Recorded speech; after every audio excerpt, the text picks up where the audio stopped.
శ్రోతలకు నా హృదయపూర్వక నమస్కారములు. మన శ్రోతలలో ఒక సోదరి తన కుటుంబ విషయాలను వివరిస్తూ, సోదరికి వివాహం అయిపోయింది, పిల్లలు ఉన్నారు. వారి చిన్నతనం నుంచి కూడా వారికి భయం, అంటే తల్లిదండ్రుల పెంపకంలో ఉన్నప్పటి నుంచి చిన్నతనం నుంచి కూడా చదువుకుంటున్న వయసులో కూడా భయం. ఇప్పుడు వారు కూడా, సోదరు కూడా ఉద్యోగం చేస్తున్నారు, భర్త ఉద్యోగం చేస్తున్నాడు, పిల్లలు ఉన్నారు. కానీ భయం వెంటాడుతూనే ఉంది. ఎంత ప్రయత్నించినా ఆ భయం పోవటం లేదు. ఆ భయం ఎందుకు నన్ను అలా చిన్నతనం నుంచి వెంటాడుతుంది? ఈ భయాన్ని ఇప్పుడైనా నేను ఎలా పోగొట్టుకోవాలి? పిల్లలు పెద్దవాళ్ళు అయ్యారు, చదువుల్లో చివరి దశల్లోకి వచ్చారు. అంత బాగానే ఉంది, ఆర్థిక పరిస్థితుల్లో ఇబ్బందులు ఏమి లేవు, అంత పెద్ద పెద్ద సమస్యలు ఏమి లేవు, విపరీతమైన కష్టాలేమి లేవు. కానీ విపరీతమైన భయం మాత్రం ఉంది. అంటే చిన్న చిన్న సంఘటనలు అందరికీ ఉంటాయి, కష్టాలు, ఇబ్బందులు, చిన్న చిన్న ఘర్షణలు, అలా ఎవరికైనా కుటుంబంలో ఉంటాయి. ఇప్పుడు సోదరికి కూడా అలాగే ఉన్నాయి. వారు వివరించినటువంటి విషయాలన్నీ కూడా చాలా చిన్నవి, అందరికీ మన అందరిళ్లలో ఉంటాయి. కానీ భయం మాత్రం అధికంగా ఉంది. ఆ భయం ఎంత అధికమైపోయిందంటే అది యాంగ్జైటీగా, ఒక టెన్షన్గా, ఒక రకమైనటువంటి అప్పుడప్పుడు డిప్రెషన్లకు వెళ్ళిపోతూ, ఇదంతా ఏంటి గందరగోళంగా ఉంది, ఈ జీవితాన్ని నేను అసలు తట్టుకోలేనేమో, భరించలేనేమో, నేను నా కుటుంబ బాధ్యతలు మొయ్యలేనేమో, నా వాళ్ళకేమన్నా అయితే తట్టుకోలేనేమో, నాకేమన్నా అవుతుందేమో, ఇలా రకరకాల ఆలోచనలతో ఒక్కొక్కసారి పరిస్థితులు చెయ్యి దాటిపోతే ఆత్మహత్య చేసేసుకుందామా అనేంత దూరం కూడా భయపు ఆలోచనలు వెళుతున్నాయి. ఈ భయాన్ని ఎలా పోగొట్టుకోవాలి? అసలు ఈ భయం అంటే ఏమిటి? ఇది వారు సోదరి అడిగేటువంటి వారి ప్రశ్న, అంటే వారి అంతరంగంలో ప్రశ్న. అయితే ఇది అందరికీ ఎంతో కొంత ఉండేది. అసలు భయం లేని మనిషి భూమి మీద ఉండడు. విచిత్రమైన విషయం ఏంటంటే అందరికీ భయం ఉంటుంది. మనుషులకే కాదు, జంతువులకు కూడా భయం ఉంటుంది. భయం లేని వాళ్ళు ఉండరు, జంతువులతో సహా. ఎందుకని భయం అనేది మన రక్షణ వ్యవస్థకు సంబంధించింది. అయితే అది భయమా అంటే కాదు, జాగ్రత్త. జాగ్రత్త భయం కాదు, జాగ్రత్త మితిమీరితే భయం అవుతుంది. అంటే జాగ్రత్త అనేది ఒక అవసరం, అంటే అది నిత్య దినచర్యలో అది ఉండవలసినటువంటి ఒక ఎరుక. అంతే, మనం చేసే పని పట్ల ఒక ఎరుక. ఆ ఎరుక ఏంటి? ఇప్పుడు ఇంట్లో కరెంటు వాడుకుంటున్నాం అందరం. కరెంటు చాలా ప్రమాదకరమైంది. ఎంత ప్రమాదకరమైంది అంటే కరెంట్ షాక్ కొట్టి చచ్చిపోయిన వాళ్ళు కొన్ని వందల వేల లక్షల మంది ఉంటారు. ఇళ్లలో కాదు, బయట కరెంటు పనులు చేసి చాలా హై వోల్టేజ్ వైర్లు వెళ్తూ ఉంటాయి, వాటికి తగిలి చాలా అలా ప్రాణాలు కోల్పోయిన వాళ్ళు నాకే తెలుసు. చాలామందికి అసలు కరెంట్ షాకులు కొడితే చేతులు తీసేశారు, కాళ్ళు తీసేశారు, అవయవాలు కూడా తీసేసిన సందర్భాలు ఉన్నాయి. ఇవన్నీ సహజం. అయితే కరెంటు వాడుకోవడం మానేసామా? కరెంటు ఎంత నిత్యావసరమో మన జీవితంలో చూడండి. ఎవరైనా భయపడుతున్నామా? ఇళ్లలో కరెంటు వాడుకోవట్లా. ఎలా వాడుకుంటున్నాం? జాగ్రత్తగా వాడుకుంటున్నాం. కరెంటు ప్రమాదం అనే ఒక్క విషయాన్ని తీసుకుంటే మహాప్రమాదం, మామూలు ప్రమాదం కాదు. అదే ఎంత ప్రమాదం అంటే, బాగా వర్షాలు కురుస్తున్నాయి హైదరాబాద్లో ఒక స్కూల్లో, నిజంగానే జరిగింది, ఇది న్యూస్లో చూశాను. బాగా వర్షాలు కురుస్తున్నప్పుడు ఒక స్కూల్ ముందు నీళ్లు నిలబడిపోయినాయి. అక్కడ కొంచెం ఆ ప్రాంతం పల్లంగా ఉండటం చేత నీళ్లు బాగా నిలబడిపోయినాయి. అంటే ఆ నీళ్ళన్నీ మోకాళ్ళ లోతు నిలబడిపోయినాయి. స్కూల్ వదిలిపెట్టేశారు. పిల్లలందరూ ఆ నీళ్ళల్లోంచి దాటి రోడ్డు ఎక్కెళ్ళాలి. కరెంటు వైర్ ఒకటి తెగిపోయి ఆ నీళ్ళల్లో పడింది. ఆ నీళ్ళల్లో పడి ఉంది, ఎవరికి తెలియదు అది. కానీ ఒక్కసారిగా ఎవరైతే పిల్లలు పరిగెత్తుకుంటూ వచ్చారో మొత్తం నీళ్ళల్లో దిగిన వాళ్ళందరికీ షాక్ కొట్టేసింది. చాలా ప్రమాదం. అలా వందల వేల ఎంతమంది అయినా చనిపోతారు. అంటే ఆ నీళ్లు ఉన్నంత దూరం షాక్ కొట్టేస్తుంది. ఆ తెగి పడిపోయింది ఏంటి, స్ట్రీట్ స్తంభాలకు సంబంధించిన, వీధి దీపాలకు సంబంధించిన పెద్ద వైరు. చాలా ప్రమాదం అది. ఇంట్లో కూడా ప్రమాదమే, బయట ప్రమాదమే, ఎక్కడున్న ప్రమాదం. ఇంకా హై టెన్షన్ వైర్లని చాలా పెద్ద పెద్ద వోల్టేజీలతో వస్తూ ఉంటాయి. కానీ అది ఎంత సౌకర్యం అంటే అసలు రైలు నడిపేస్తున్నారు దాని మీద. ఇక అసలు కరెంట్ లేకపోతే వాళ్ళు మన ప్రపంచమే లేదు. ఒక్క మాటలో చెప్పాలంటే మన జీవితం లేదు. చక్కగా ఫ్యాన్ వేసుకొని అలా ఏసీ వేసుకొని కంప్యూటర్లు, ల్యాప్టాప్లు ఏవి మనం ఉపయోగించుకుంటున్నా ఇంట్లో కరెంటు లేకపోతే మన జీవితం అంధకార బంధురం, కళ్ళు లేనట్టే లెక్క మనకి. అది ప్రమాదకరమైంది కదా అని మనం దాన్ని వదిలేసామా? అసలు దాని ప్రమాదం ఎవరు ఆలోచించట్లా. ఊరినప్పుడు నేను చెప్పాను అంతే. అంత ప్రమాదం భయం ఆలోచిస్తే అసలు కరెంట్ ఇంట్లో పెట్టుకోరు ఎవరు. ఎందుకంటే ఎప్పుడు ఆ భయంతోనే ఉంటారు. వద్దు బాబు చీకట్లో బతికేస్తాం అని అనిపిస్తుంది. అదే అలా అనిపించేటువంటి భావనని కల్పించుకోవడమే భయం. కానీ అందరూ కరెంటుని ఎందుకు వాడుకుంటున్నారో తెలుసా? కరెంటు ప్రమాదకరమైందని తెలిసిన జాగ్రత్త. దాన్ని ఎలా వాడుకోవాలి అంటే అసలు ఒక వైరుల ద్వారా దాన్ని సేఫ్టీగా ఎలాగే తీసుకురావాలి అన్నప్పుడు జాగ్రత్త పడ్డారు. మనిషికి అందనంత ఎత్తులో పెట్టారు ఆ వైర్లు. వాటి ద్వారా తీసుకొచ్చి ఇంటికి ఇచ్చే కనెక్షన్లకు ఏమున్నాయి, వాటి మీద ప్లాస్టిక్ వైరింగులతో లోపల వైర్ ఉంటుంది. కరెంటు దాని ద్వారా ప్రసరిస్తుంది. మనం పైన ముట్టుకున్న షాక్ కొట్టదు. అలా ఇంట్లోకి వచ్చినాక మనం అన్ని ప్లాస్టిక్ స్విచ్లు పెట్టుకున్నాం. అంటే కరెంటు దేని నుంచి ప్రసరించదో అలా వాడేసుకుంటున్నాం. కరెంటు రోజు మన పక్కనే ఉంది, మనతోనే ఉంది, మనకు కలిసే ఉంది, మనకు సౌకర్యాలను ఇస్తుంది. దేని దగ్గర అయితే జాగ్రత్త ఉండి దాన్ని వాడుకోవటం తెలిసిందో అక్కడ భయం అనేది ఉండదు. లేకపోతే దాన్ని చాలా సౌకర్యంగా వాడుకోవచ్చు. అలాగే భయం అనేది ఏంటి అంటే జాగ్రత్త లేని చోట కలిగేటువంటి ఒక భావము. జాగ్రత్త అనేది ఏంటో తెలుసా? భయం అనే భావం ముందు పుట్టడానికి ముందు చేయవలసిన క్రియ. చాలా జాగ్రత్తగా అందరం ఆలోచించుకోవాలి ఇది. అంటే ఆల్రెడీ భయాలకు అలవాటు పడిపోయి ఉంటాం మనం. తీవ్ర భయాలకి చాలామంది అలవాటు పడిపోయి ఉంటారు. కానీ విషయాన్ని గమనించుకుంటే ఎంతో కొంత మనం కొద్ది కొద్దిగా మార్చుకునే ప్రయత్నం చేయొచ్చు. అందుకు మనం చెప్పుకునేది ఇది ఆధ్యాత్మిక చదువు. ఈ ఆత్మజ్ఞాన చదువు అనేది ఏదో కొత్తగా మనం ఎక్కడి నుంచో పొందేసేది ఏమీ ఉండదు. నిత్య జీవితంలో మనం సంతోషంగా, ఆనందంగా, హాయిగా బ్రతకడానికి, మంచిగా బ్రతకడానికి, ధర్మంగా బ్రతకడానికి, ఉన్నంతకాలం సుఖ సంతోషాలతో హాయిగా మనం సాగుతూ మన చుట్టూ ఉన్న వాళ్ళు కూడా హాయిగా సాగేలా, ఎవరికి ఇబ్బంది కలిగించకుండా జీవించడానికి అవసరమైన విషయాలను మనం తెలుసుకుంటున్నాం అంతే. అంటే ఒక రకంగా చెప్పాలంటే మనలోని లోపాలను మనం సరిదిద్దుకుంటున్నాం. ఈ లోపాలను ఆధ్యాత్మికత అజ్ఞానము అని చెబుతుంది. కాదు నాలో లోపాలు లేవు, లోపాలే కరెక్ట్ అనేదాన్ని మూఢత్వము, మూర్ఖత్వము అనే పదాలు ఉపయోగిస్తుంది ఆధ్యాత్మికత. అంతే, ఇంకేం లేదు. అలా మూర్ఖత్వము, మూఢత్వంలో ఎందుకు ఉండాలి? అసలు దాన్ని మనం విశ్లేషించుకొని కొంచెం మనలో మనం ధైర్యం తెచ్చుకోవచ్చు కదా. ఎందుకంటే భయం అనేది లేదు అసలు. అక్కడ ఉన్నది జాగ్రత్త. ఎక్కడ జాగ్రత్త లేదో అక్కడ భయం ఉంటుంది.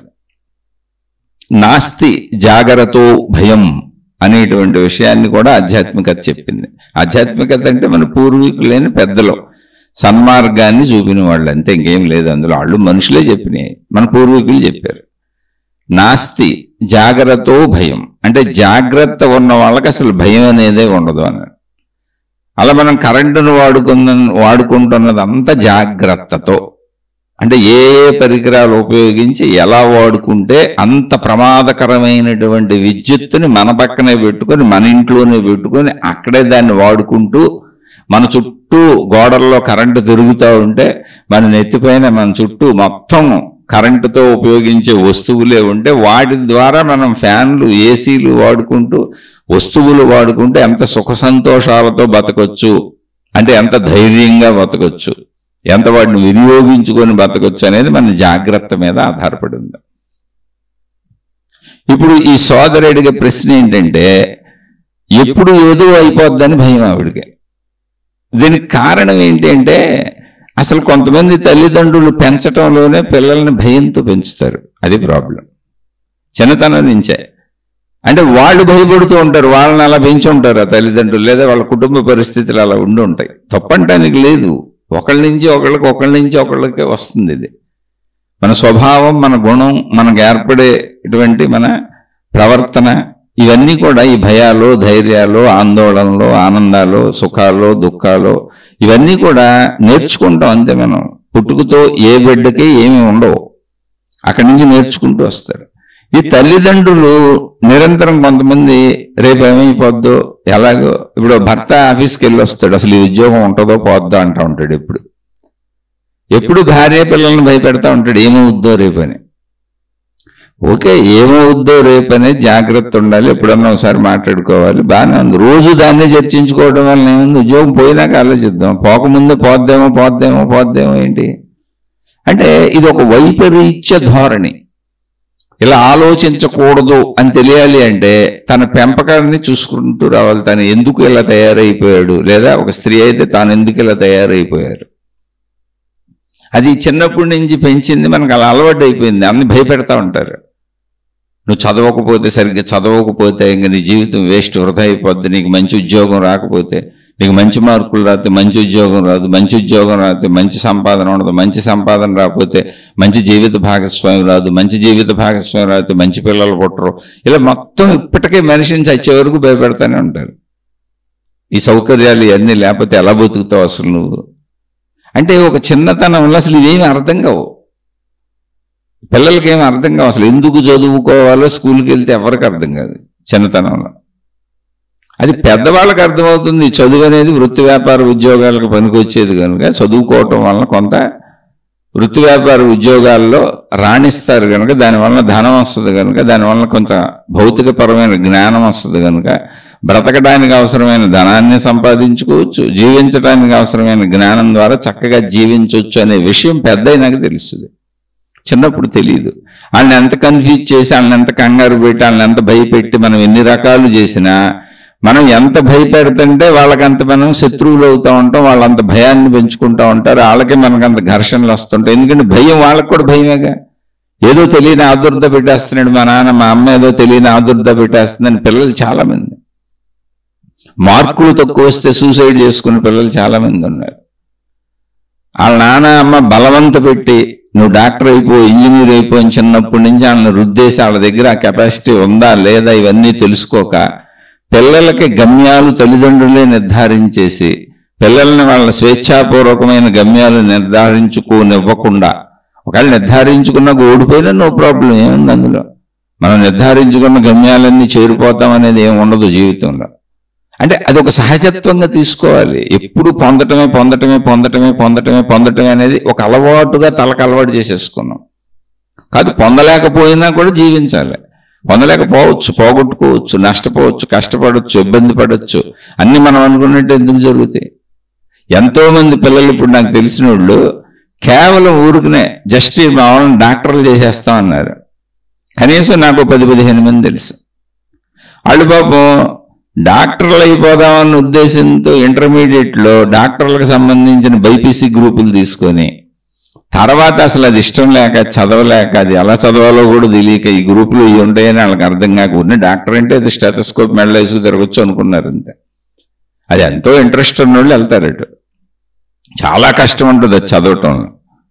చాలామంది పాపం ఊరికి వీళ్ళు ఇంట్లో వాళ్ళు ఎక్కువ ఆలోచన లేక, ఊహలు లేక ఏదో వీళ్ళు భావించేసుకొని అవన్నీ పిల్లలకు నేర్పేసి తర్వాత వాళ్ళు ఇప్పుడు బైపీసీ గ్రూపులు తీసుకొని అటు డాక్టర్ అవ్వలేక, ఈ గ్రూపుల తర్వాత చదవడానికి ఎటు వెళ్ళాలో తెలియక ఏ చిన్న ఫార్మసీలు అవి చదివి డిప్లొమా కోర్సులు చదివేసి ఏ చిన్న ఉద్యోగాలకు వెళ్ళి ఆ కంపెనీల్లో పాపం ఫార్మా కంపెనీల్లో వాటిల్లో ఇటుల్లో పనిచేస్తున్న వాళ్ళు నాకు ఎంతోమంది తెలుసు.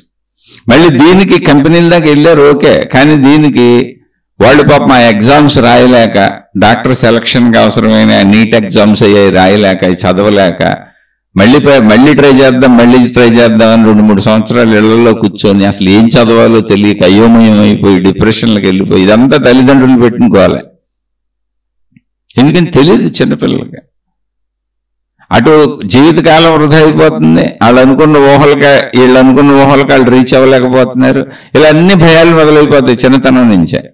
చిచ్చి నేనేం చేయలేను, నా వల్ల ఏం కాదు అనేటువంటి భావాలని ఇప్పుడు తల్లిదండ్రులు ఏమనుకుంటారంటే, సహజంగా మేము గొప్పగా ఆలోచించాం, మా అబ్బాయి ఇంజనీర్ అయితే ఎంత గొప్ప, మా అమ్మాయి డాక్టర్ అయితే ఎంత గొప్ప, కలెక్టర్ అయితే ఎంత గొప్ప. బాగానే ఉంది, అందరూ ఇంజనీర్లు కలెక్టర్లు అందరూ డాక్టర్లే ఉంటే మామూలు వాళ్ళు ఎవరుంటారు? ఇప్పుడు పేషెంట్లుగా ఎవరు వెళ్ళాలి? అందరూ ఇంజనీర్లు అయితే కట్టించుకునే వాళ్ళు ఎవరు? అందరూ ఐఏఎస్లు అయితే అసలు ఐఏఎస్లు ఐపీఎస్లు అందరికీ ఉద్యోగాలు వచ్చేస్తాయా? అవి కొన్ని పోస్టులే ఉంటాయి. ఇది భావన. అందరం ఏదో ఒక గొప్పది ఉంది అక్కడికి వెళ్ళిపోవాలని కాదు. మనకొక తెలివి ఉంటుంది, ఒక ప్రజ్ఞ ఉంటుంది, ఒక సమర్థత ఉంటుంది. ప్రతి వాళ్ళకి కొన్ని రకాల ఇష్టాలు ఉంటాయి. కొంతమందికి పెయింటింగ్ ఇష్టం ఉంటుంది, కొంతమందికి సంగీతం ఇష్టం ఉంటుంది, కొంతమందికి నాట్యం ఇష్టం ఉంటుంది, కొంతమందికి ఏదో రకరకాల గేమ్స్ ఇష్టం ఉంటాయి, కొంతమందికి చదువు ఇష్టం ఉంటుంది. ఆ చదువులో మళ్ళీ రకరకాల చదువులు ఇష్టం ఉంటాయి. కొంతమందికి అసలు చదువు ఇష్టం ఉండకపోవచ్చు. ఏది తప్పు కాదు అది. ఎందుకంటే ప్రపంచంలో చేయటానికి కోటాను కోట్లు ఉన్నాయి, కూటి కోసం కోటి విద్యలు. కానీ అందరం ఒకే దాని మీద పెట్టేస్తాం. అసలు పిల్లలకి ఏం తెలుసు పాపం? డాక్టర్ అయిపోతావా అంటే చిన్నప్పుడు చెబుతూ ఉంటారు నేను డాక్టర్ అయిపోతానని. వీళ్ళు చెప్పిస్తూ ఉంటారు తల్లిదండ్రులు. లేకపోతే యాక్టర్ అయిపోతాను, లేకపోతే ఐఏఎస్ అయిపోతాను, ఐపీఎస్ అయిపోతాను, ఇలా చెప్పిస్తూ ఉంటారు. అవుతారు, అయినోళ్ళు ఉన్నారు కాబట్టి చెప్పిస్తున్నారు, ఓకే. కానీ మనకు ఆ స్తోమత ఉందా? చాలా మందికి అసలు డాక్టర్ చదివించే స్తోమత లేదు, ఫీజులు కట్టే స్తోమత లేదు. అతి సామాన్యులు నాకు తెలిసిన వాళ్ళందరూ. ఆశ్చర్యపోయి అసలు ఆశ్చర్యపోయి ఇదేంటి వీళ్ళు మామూలుగానే ఎక్కడో పని చేసుకుంటున్నారు, 5,000 10,000 సంపాదించుకుంటున్నారు, ఏంటి మొత్తం ఫ్యామిలీకి ఆదాయమే అంత.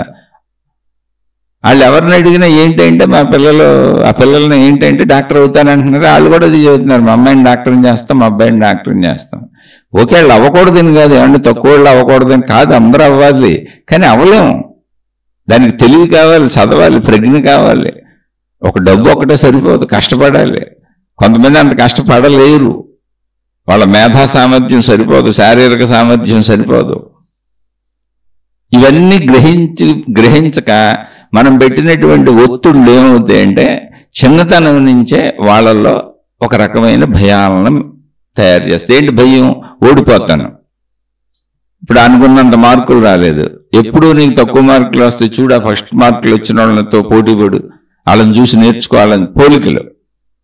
అంటే ఒక తెలియని అభద్రతని, నువ్వు చేతగాని వాడివి, నువ్వు చేతగాని దానివి అని చిన్నప్పటి నుంచే పిల్లల్లో మనం దాన్ని పెంపొందింపజేస్తున్నాం. ముఖ్యంగా తల్లిదండ్రులు గుర్తుపెట్టుకోవాలి, ఎవరితోనూ పోల్చకండి.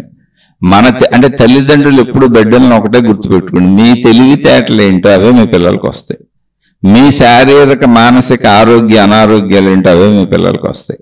అంతకు మించి వాళ్ళ దగ్గర మీరు ఏమీ ఎక్స్పెక్ట్ చేయబాకండి, మీ జీన్స్ ఏది. అయితే దేశ కాల పరిస్థితులు మారినాయి కాబట్టి ఎవరైనా కష్టపడి వెళ్ళిన వాళ్ళు వెళ్ళొచ్చు. ఇప్పుడు ఒకప్పుడు చదువుకోలేకపోవచ్చు, డబ్బులు ఉండకపోవచ్చు, తర్వాత తరమైన వాళ్ళకి కొంచెం చదువుకోవడానికి డబ్బులు దొరుకుండొచ్చు, పిల్లల్ని బాగా చదివించి ఉండొచ్చు. ఒక మామూలు కూలి పని చేసుకునే ఆయన తాలూకా వాళ్ళు కూడా, అసలు ఏమీ చదువుకోని ఆయన తాలూకా వాళ్ళు కూడా గొప్పగా చదివి ఉండొచ్చు. అంటే టాలెంట్ ఉంది లోపల. వాళ్ళకి అప్పుడు వసతులు వనరులు సమకూరలేదు ముందు జనరేషన్లో, ఇప్పుడు సమకూరినాయి. అందుకని పోలికలు వద్దు, ఎవరు ఎలా వెళ్తే అలా వెళ్ళినామండి. చదువుకోమని చెప్పండి, బాగా చదవమని చెప్పండి, పోల్చొద్దు. ఇదే చదవమని ఒత్తిడి చేయొద్దు, అది వాళ్ళకి ఇష్టమో కాదో తెలుసుకోండి. అది వాళ్ళు చదవగలరా లేదా ముందు మీరు నిర్ణయించుకోండి. ఎందుకంటే తల్లిదండ్రులుగా మనకే తెలుస్తాయి అన్ని విషయాలు. విఘ్నతతో పెద్దగా ఉంటాం, వాళ్ళకంటే చాలా పెద్దవాళ్ళం. చిన్నపిల్లలకి ఏముంది, బొమ్మలాటలాగా ఉంటుంది, వాళ్ళకి అసలు ఎందుకు చదవాలో కూడా తెలియదు. అయితే ఇదంతా ఎందుకు చెబుతున్నానంటే అప్పుడు పడిపోతాయి మనసులో. అలా నాకు పడిపోయి బోల్డ్ ఉన్నాయి ముద్రలు. అంటే చదువులేని కాదు, అనేక ముద్రలు తల్లిదండ్రులు మన మీద ఎటువంటి ముద్రలు వేస్తారనేది నేను చిన్నతనం నుంచి వెనక్కి చూసుకున్నాయన్నీ నాకు తెలుసు. ఇప్పుడున్న ఈ భయం ఎక్కడి నుంచి వచ్చింది? పలానప్పుడు చిన్నప్పుడు మా నాన్న నాతో ఇలా ప్రవర్తించేవాడు, అందుకని నాకు ఆ భయం అలా కంటిన్యూ ఉండిపోయింది. చిన్నప్పుడు ఈ భయానికి కారణం మా అమ్మ నాకు అలా చెప్పేది, అందుకని అప్పటి నుంచి ఆ భయం నాకు అలా ఉండిపోయింది. నా పరిస్థితులు నన్ను భయానికి ఎలా లోన్ చేసినాయి? ఏంటి పరిస్థితులు? ఏమీ లేదు, చిన్నప్పుడు నా చుట్టూ ఉన్న నా తల్లిదండ్రులే. ఏం లేదు, ఇంకా భయాల ఆదుర్దాలకి ఇవే. తండ్రి తన భయాలన్నీ పిల్లల మీద రుద్దేస్తాడు, చెప్పిందే చెబుతూ ఉంటాడు. తల్లి తన భయాలన్నీ పిల్లల మీద రుద్దేస్తూ ఉంటుంది, చెప్పిందే చెబుతూ ఉంటుంది. కుటుంబ యజమాని భర్త అయితే మొత్తం అందరినీ భయపెట్టేస్తుంటాడు వచ్చి. చెప్పాక ఈ ఉద్యోగం ఉంటుందో పోద్దో, డబ్బు సరిపోద్దో లేదో, రేపు నాకేమన్నా అయితే మీరు ఎలా బతుకుతారు, రోజు ఇదే ఎందుకు, జాగ్రత్త తీసుకో, నీకున్న స్థాయిలో ఇన్సూరెన్స్ కట్టుకో. తర్వాత ఇప్పుడు ఎవరూ చచ్చిపోయిన వాళ్ళతో ఎవరూ చచ్చిపోలేదు ప్రపంచంలో. అందరూ బతికారు, వాళ్ళే బతుకుతారు. రోజుకి చచ్చిపోతానే ఉంటాను, ఇదేనా? అంటే ఇది ఎక్కడి నుంచి వచ్చిందంటే మూలం మనం పెరిగిన వాతావరణం. అంటే మళ్ళీ మన తల్లిదండ్రులని నేను నేరారోపణ చేయట్లే, మళ్ళీ వాళ్ళ మూలం వాళ్ళు పెరిగిన వాతావరణం. మనం ఇప్పుడు మూలంలోకి వెళ్ళి మనం మార్చుకునే ప్రయత్నం చేయాలి. ఎక్కడుంటే అక్కడంతే. మనం ఇప్పుడు వృద్ధులమా, లేదా తల్లిదండ్రులమా, పిల్లలమా, యవనస్తులమా, ఎక్కడున్నాం అనేది పాయింట్ కాదు ఇప్పుడు చెప్పుకునేది. ఎందుకంటే మనకు వచ్చిన పరిస్థితికి ఎవరి కారణమని కాదు, ఆ నిందలు ఎవరి మీద వేయడానికి కాదు. మళ్ళీ వాళ్ళ పరిస్థితులే వాళ్ళకి ఇబ్బంది కలిగించి వాళ్ళకి తెలియక చెప్పేవాళ్ళు లేక వాళ్ళు ప్రవర్తించారు. అది కాదు విషయం. ఇప్పుడు మనం చెప్పుకునేది ఎందుకంటే మనం ఎక్కడున్నా అక్కడ అదే స్థితిలో మన భయాలను మార్చుకోవచ్చు, మన భయాలను పోగొట్టుకోవచ్చు, మనం మార్చుకోవచ్చు. మనం మార్చుకొని మనం గమనించుకొని మనం తెలుసుకొని మనలో ఉన్న భయాలు, ఆదుర్దాలు, టెన్షన్లు, ఒత్తిళ్లు పోగొట్టుకునే అవకాశం ఉంది. అదే ఆధ్యాత్మిక చదువు, అదే ఆత్మజ్ఞాన చదువు. మన గూర్చిన మన చదువు అంతే. ఇది ఏదైతే అది, ఏ విషయం అయితే ఆ విషయం. అంతా ఆధ్యాత్మికత లేదా దైవత్వం అలా అనుకోబాకండి. మొత్తం భౌతికమే. భౌతికంలో అసలు ఆనందంగా లేని వాళ్ళు ఆధ్యాత్మికతలు ఏమీ సాధించలేరు, దైవత్వంలో ఏమీ సాధించలేరు. అదే భయంతో భగవంతుడిని ఆరాధించడం వేరు, భయంతో దేవుడి వైపు వెళ్ళటం వేరు, భయంతో మతం వైపు వెళ్ళటం వేరు. ఎక్కువ భయపడేవాళ్ళు పెరిగేవాళ్ళు అటు వెళ్ళిపోతుంటారు. ఎవరో రక్షిస్తారన్న గురువులు వెనకాల, మాతాజీలు వెనకాల, సంస్థల వెనకాల పడుతూ ఉంటారు. కాదు, దైవ మార్గంలోకి వెళ్తున్నామంటే దైవత్వాన్ని తెలుసుకోవడానికి వెళ్ళాలి. దేవుణ్ణో దేవతనో అసలు ఈ దైవశక్తి ఏంటని తెలుసుకోవడానికి వెళ్ళాలి తప్ప రక్షణ కోసం కాదు. అలాంటి రక్షణలు ప్రత్యేకంగా ఏం దొరకవు. సృష్టి ఎవరికి ఏ రక్షణ ఇవ్వాలో, ఎవరికి అవసరాలు ఏమన్నా అన్నీ చేసి పెట్టేసింది. మీరు నమ్మినా నమ్మకపోయినా, లేదా మతాలోళ్ళు, మార్గాలోళ్ళు, ప్రచారకులు, దైవ ప్రచారకులు, రక్షణలు చెప్పేవాళ్ళు వీళ్ళందరూ నన్ను తిట్టుకున్నా ఉన్న సత్యం అయితే అది. ఎందుకంటే ఏ దేవుడు పక్షపాతిగా ఉండడం, పక్షపాతిగా ఉన్నవాడు దేవుడు అవడం. అంటే ఆ గొడవ వదిలేద్దాం. జనరల్ జీవితంలో నువ్వు హాయిగా ఆనందంగా బతకడమే ఆధ్యాత్మికత. బతికినన్నాళ్ళు నువ్వు సంతోషంగా బతకడమే. ఇక్కడ ఏమీ అబద్ధం లేదు. నీ శరీరం నిజం, నువ్వు నిజం, నీ బ్రతుకు నిజం, నీ దుఃఖం నిజం, నీ భయం నిజం, నీ ధైర్యం నిజం, నీ సంతోషం నిజం. అందుకే బతుకుతాం, హాయిగా సంతోషంగా ఉంటాయి. నిరంతరం భయపడిపోవటం ఏంటి? అంటే ఇది ఎందుకు వచ్చింది మూలం చెప్పాను. మూలంలో ఎప్పుడు నెగిటివిటీని చెబుతూ ఉంటారు, ఎప్పుడు ఏమైపోద్ది అంటూ ఉంటారు. ఏంటి? తమ సొంత ఇంటి వాళ్ళకి, బయట వాళ్ళకి ధైర్యం చెబుతూ ఉంటారు. నేను నిజంగా చూశాను ఇలాంటి మనుషుల్ని. ఎవరైనా వేస్ట్, ఎందుకు వాళ్ళ గురించి చెప్పాను తక్కువ చేయటం. కానీ బయట వాళ్ళకి ఏముందండి, ఊరికనే ఒట్టు మాటలే కదా. బయట ఇళ్ళకి అన్నీ తిరిగి ఉపన్యాసాలలాగా చెప్పేయచ్చు. ఏముంది, అదంతా ఇదంతా, కంగారు పడకండి, అది చేయకండి, ఇది చేయకండి. కానీ నీకు నువ్వు చెప్పుకోగలగటం సత్యం. నీ మాట నువ్వు వింటే సత్యం. నీ మాట నువ్వు వినగలుగుతున్నావు, నీకు నువ్వు ధైర్యం చెప్పుకోగలుగుతున్నావు, నువ్వు భయపడకుండా ఉండగలుగుతున్నావు, అది సత్యం. పక్క వాళ్ళకి ధైర్యం చెప్పే సత్యం కాదు అసలు. ఎందుకంటే అందులో మనదేం లేదు, మన పాత్ర లేదు, మన శ్రమ లేదు, అందులో నాకు నేను నాదనే బంధం లేదు. నష్టం పక్కోళ్ళది అది. అందుకని ఈ ఊసుపోని కబుర్లు చెప్పే వాళ్ళందరినీ నమ్మబాకండి. అలా బోల్డ్ మందిని చూశాను నేను. మన సొంత వాళ్ళే ఉంటారు అలా. మన ఇంట్లో భయపెట్టేస్తుంటారు, బయట వాళ్ళందరికీ అభయాలు ఇచ్చేస్తుంటారు. నీకెందుకు, నేనున్నా, రక్షించేస్తా, కాపాడేస్తా. ఇంట్లో వాళ్ళని కాపాడలేకపోయారు, వీధుల వాళ్ళని కాపాడతారంటాడు. అందుకని ఎక్కడైనా కూడా ఎంట గెలిచి రచ్చ గెలవమన్నారు. ఎంట గెలవాలంటే నీ మనసు కరెక్ట్గా ఉండాలి. సరే, ఈ విషయాలకు చెబుతున్న ఊరుకునే ఇవి మనం పెరుగుతున్న వాతావరణం నుంచి వస్తే.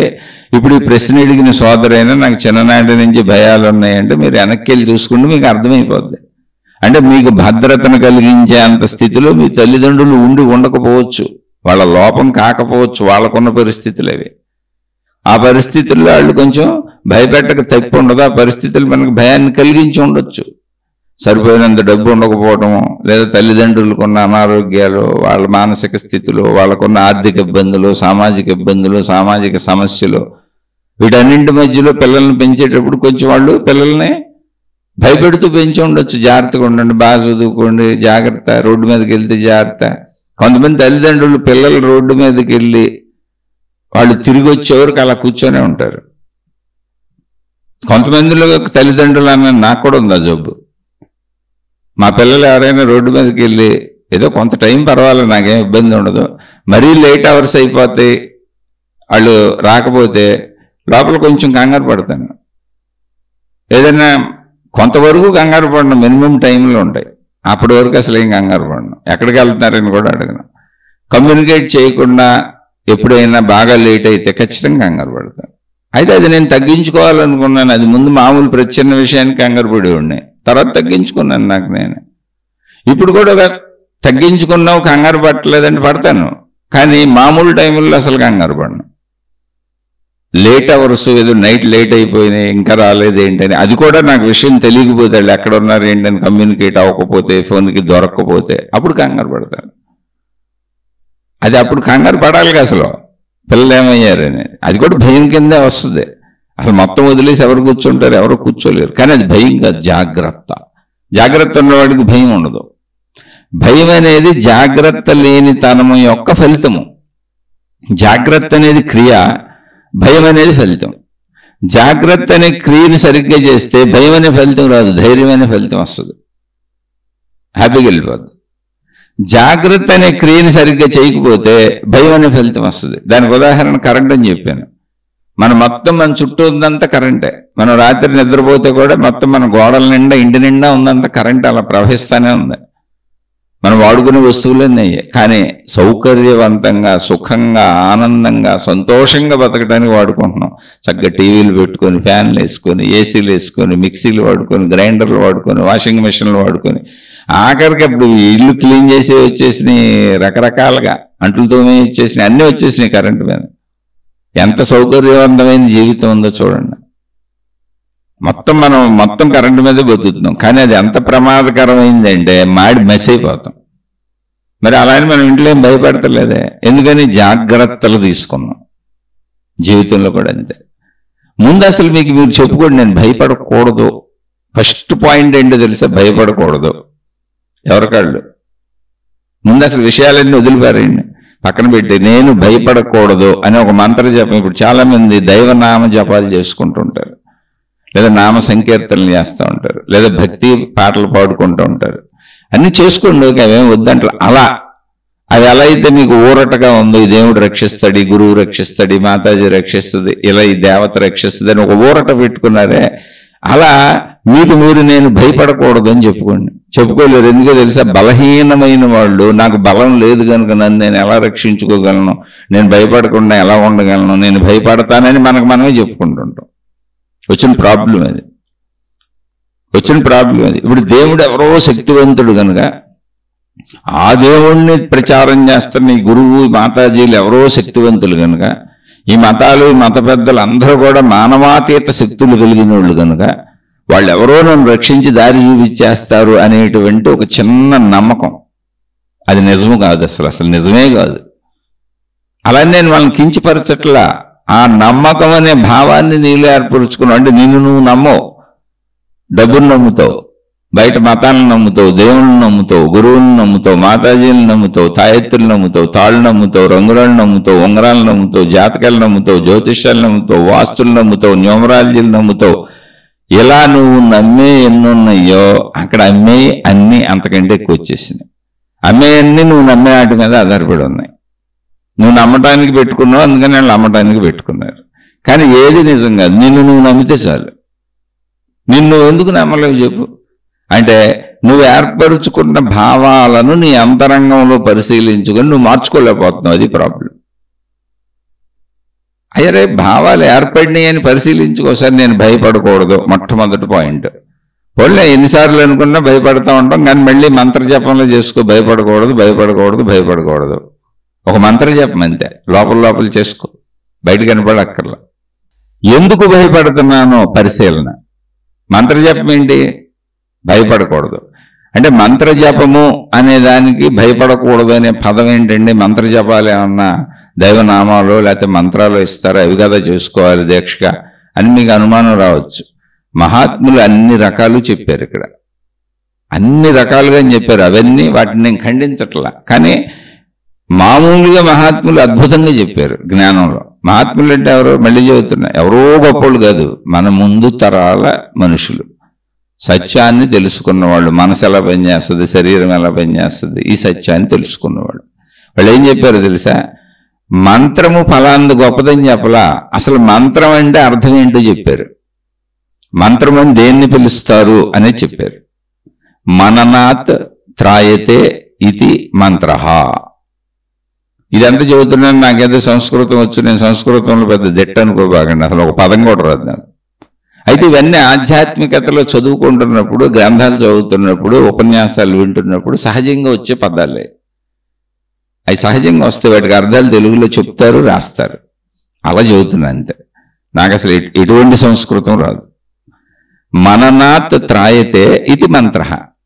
మననము అనేది మనకు తెలిసిన పదం. అంటే ఒకే విషయాన్ని పదే పదే అనుకోవటం మననము. మననాత్ అంటే మననం చేయటం వలన, త్రాయతే ఏదైతే నిన్ను తరింపజేస్తుందో, త్రాయతే అంటే తరింపజేయటం. తరింపజేయటం అంటే ఏంటి? భయం వచ్చింది, ఇప్పుడు భయంలోంచి ధైర్యంలోకి తీసుకెళ్ళింది అనుకోండి, అది తరింపజేయడం. అనారోగ్యం వచ్చింది, ఆరోగ్యంలోకి తీసుకెళ్ళింది అనుకోండి, 4 బిళ్ళలు వేసుకుంది, అది తరింపచేయటం. అంటే ఆ విషయం నుంచి నిన్ను విముక్తుని చేయటం, బయటపడేయటం. మననాత్ త్రాయతే ఇది మంత్ర. ఏదైతే నిన్న ఆ విషయంలోంచి బయటపడేస్తుందో అది తరింపచేయటం. అంటే విషయాన్ని బట్టి ఆ విషయంలో ఇంక నాకు ఆ భయం ఉండదు, ఆ బాధ ఉండదు, ఆ దుఃఖం ఉండదు, ఆ కష్టం ఉండదు, ఆ ఇబ్బంది ఉండదు. ఏదైనా సరే దాని స్థాయి బట్టి ఉంటుంది అంతే. మంత్రానికి ఇచ్చిన అర్థం ఇది మహాత్ములు. మననాత్ త్రాయతే ఇది మంత్ర. ఏదైతే నిన్ను ఆ విషయం నుంచి తరింపజేస్తుందో, అంటే బయటపడేస్తుందో, భయం అయితే ధైర్యం, అనారోగ్యం అయితే ఆరోగ్యం, అలా అది మంత్రము అని చెప్పారు. మననము చేయటము ద్వారా ఏదైతే మనని ఆ విషయము నుంచి బయటపడేసి విముక్తుడిని చేస్తుందో, విముక్తురాల్ని చేస్తుందో అది మంత్రము అని చెప్పారు. కాబట్టి ఇప్పుడు ఏది మంత్రం, ఈ మంత్రం గొప్పది, ఆ మంత్రం గొప్పది, ఇచ్చేయమండి నేను చెప్పలా. మననాత్ త్రాయతే, పదే పదే మననం చేయటం చేత ఏది నిన్ను తరింపజేస్తుందో అది మంత్రం అన్నారు. కాబట్టి నేను భయపడకూడదు అనేదాన్ని మననం చేయి. భయం వెంటనే పోకపోవచ్చు, పోయే వరకు అనుకుంటానే ఉండు. పోవట్లేదండి ఇంకా భయం పెరుగుతుంది అన్నాం అనుకో, స్టార్టింగ్లో భయపడకూడదు అన్నప్పుడు ఫస్ట్ ఉన్న పదం ఏంటి? భయ. అందుకని ముందు భయమే గుర్తొస్తుంది మనకు, అది అలవాటు కనుక. తర్వాత పడకూడదు అనేదాన్ని కొన్ని రోజుల తర్వాత, కొన్ని నెలల తర్వాత, కొన్ని సంవత్సరాల తర్వాత మనం స్వీకరించవచ్చు. టైం ఎంత పడుతుంది అనేది పాయింట్ కదా ఇక్కడ. ఎంత టైం అయినా పెట్టచ్చు అంటే మనకున్న భయస్థాయిని బట్టి. కాబట్టి భయపడకూడదు అనే దాన్ని మంత్రంగా తీసుకొని అనుకుంటున్నాం అనుకోండి, ఫస్ట్ ఉన్న పదమే భయం కాబట్టి ముందు భయం గుర్తొస్తుంది. అయితే ఏది పడకూడదు అనుకుంటున్నామో అదే ఎక్కువ ఆలోచన వస్తుంది. ఇప్పుడు మీరు మనసు యొక్క లక్షణాన్ని తెలుసుకోండి. మీరు ప్రశాంతంగా కళ్ళు మూసుకు కూర్చొని నేను ఇప్పుడు కోతిని తలుచుకోకూడదు అనుకున్నారనుకోండి, మీకు కోతే కనపడుతూ ఉంటుంది ఎదురుకోండి. ఎందుకని? కోతిని తలుచుకోకూడదు అన్న దాంట్లోనే కోతిని తలుచుకున్నాం మనం. కోతిని తలుచుకోకూడదు అనుకున్నప్పుడు ఏం జరిగింది? కోతిని తలుచుకోవటమే జరిగింది. అందువలన కొంతకాలం భయంలా అనిపించవచ్చు, అది మనసు యొక్క ప్రాసెస్ అంతే. కానీ దాన్ని దాటేస్తారు మీరు, అదే మంత్రం. మరి వేరే దైవ మంత్రాలు, ఇటువంటి మంత్రాలు ఎప్పుడు మనకు ఎందుకు భయం వేయట్లేదంటే, మనం ఆల్రెడీ ఒక హీరోని, గొప్ప హీరోని దేవుడిగా భావించుకున్నాం, తక్కువడుగా శక్తివంతుడు, దేవతగా భావించుకున్నాం, చాలా శక్తివంతురాలు, మానవాతీత శక్తులు. కాబట్టి వీళ్ళెవరో నన్ను రక్షిస్తారని వాళ్ళ పేరు, వాళ్ళ మంత్రం, వాళ్ళ నామం ఇది చేసుకుంటున్నప్పుడు తెలియని ఒక కాసేపటి వరకు ఉండే మనోధైర్యం ఉంటుంది. అది శాశ్వతంగా ఉంటే ప్రపంచంలో అందరూ భయాన్ని పోగొట్టుకునేవాళ్ళుగా ఉండదు, కాసేపు ఊరుకునే అంతే. ఎందుకనంటే శాశ్వత ధైర్యం నీకు నువ్వే. లేదు, నీకు ఆ ధైర్యం శాశ్వతంగా ఒకవేళ ఉండాలి అంటే నువ్వు ఏ దైవనామం చేస్తున్నావో ఆ దేవుడు లేక ఆ దేవత ప్రత్యక్షమయ్యి నీతో నేను ఎప్పుడూ నీ పక్కనే ఉంటాను, నువ్వు అలా నామం అనుకుంటానే ఉండు. మీ అమ్మని పిలిచినట్టు, మీ నాన్న పిలిచినట్టు, నీకు భయం వేస్తే మీ వాళ్ళని పిలుచుకున్నట్టుగా నువ్వు నన్ను పిలువు, నేను వచ్చేస్తాను, నేను నీతోనే ఉంటానని మనకు కనపడతా ఉంటే భయం ఉండదు. అది ప్రాక్టికల్గా జరుగుద్ది ఎక్కడన్నా? జరగవచ్చు. మన భావనలో, మన ఊహలో అప్పుడప్పుడు మనకు కలలు రావచ్చు.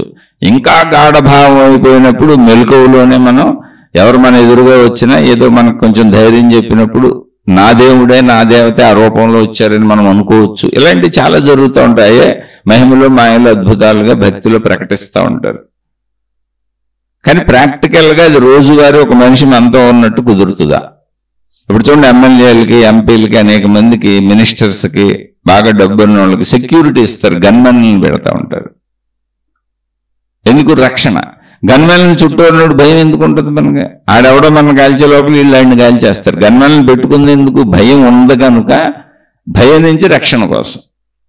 జాగ్రత్త. జాగ్రత్త ఉన్నప్పుడు ఏమైంది? గన్మెన్లు వచ్చారు, కాబట్టి ధైర్యం ఉంది.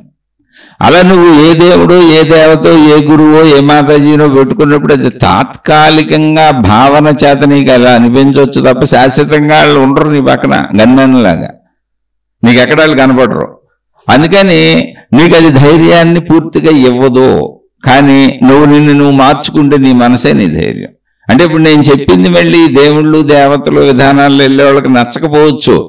కానీ అది చెప్పేవాళ్ళు కూడా భయపడుతుంటారు, ఆ మత పెద్దలు కూడా భయపడుతుంటారు, ఆ గురువులు, మాతాజీలు కూడా భయపడతా ఉంటారు. అది మనకి చెప్పరు అంతే.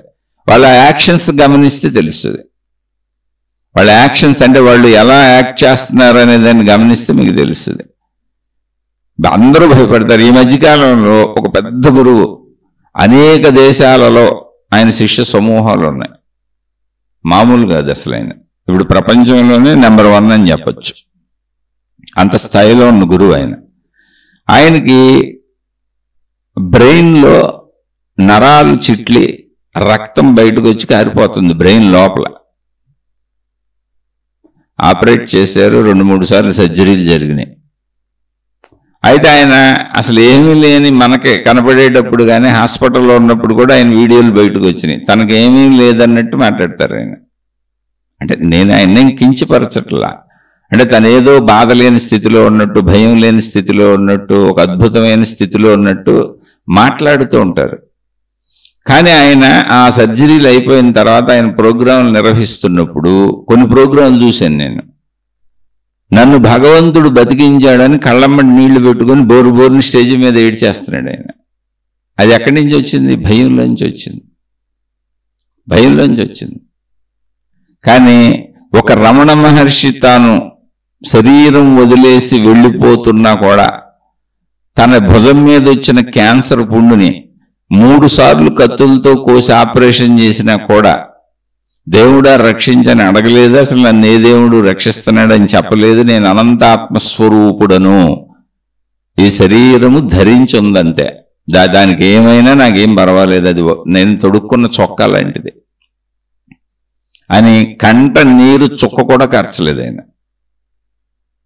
మరణ పర్యంతం అలా హాయిగా శరీరాన్ని వదిలిపెట్టారు. బాధలు పడలేదంటే విపరీతమైన బాధలు పడ్డారు.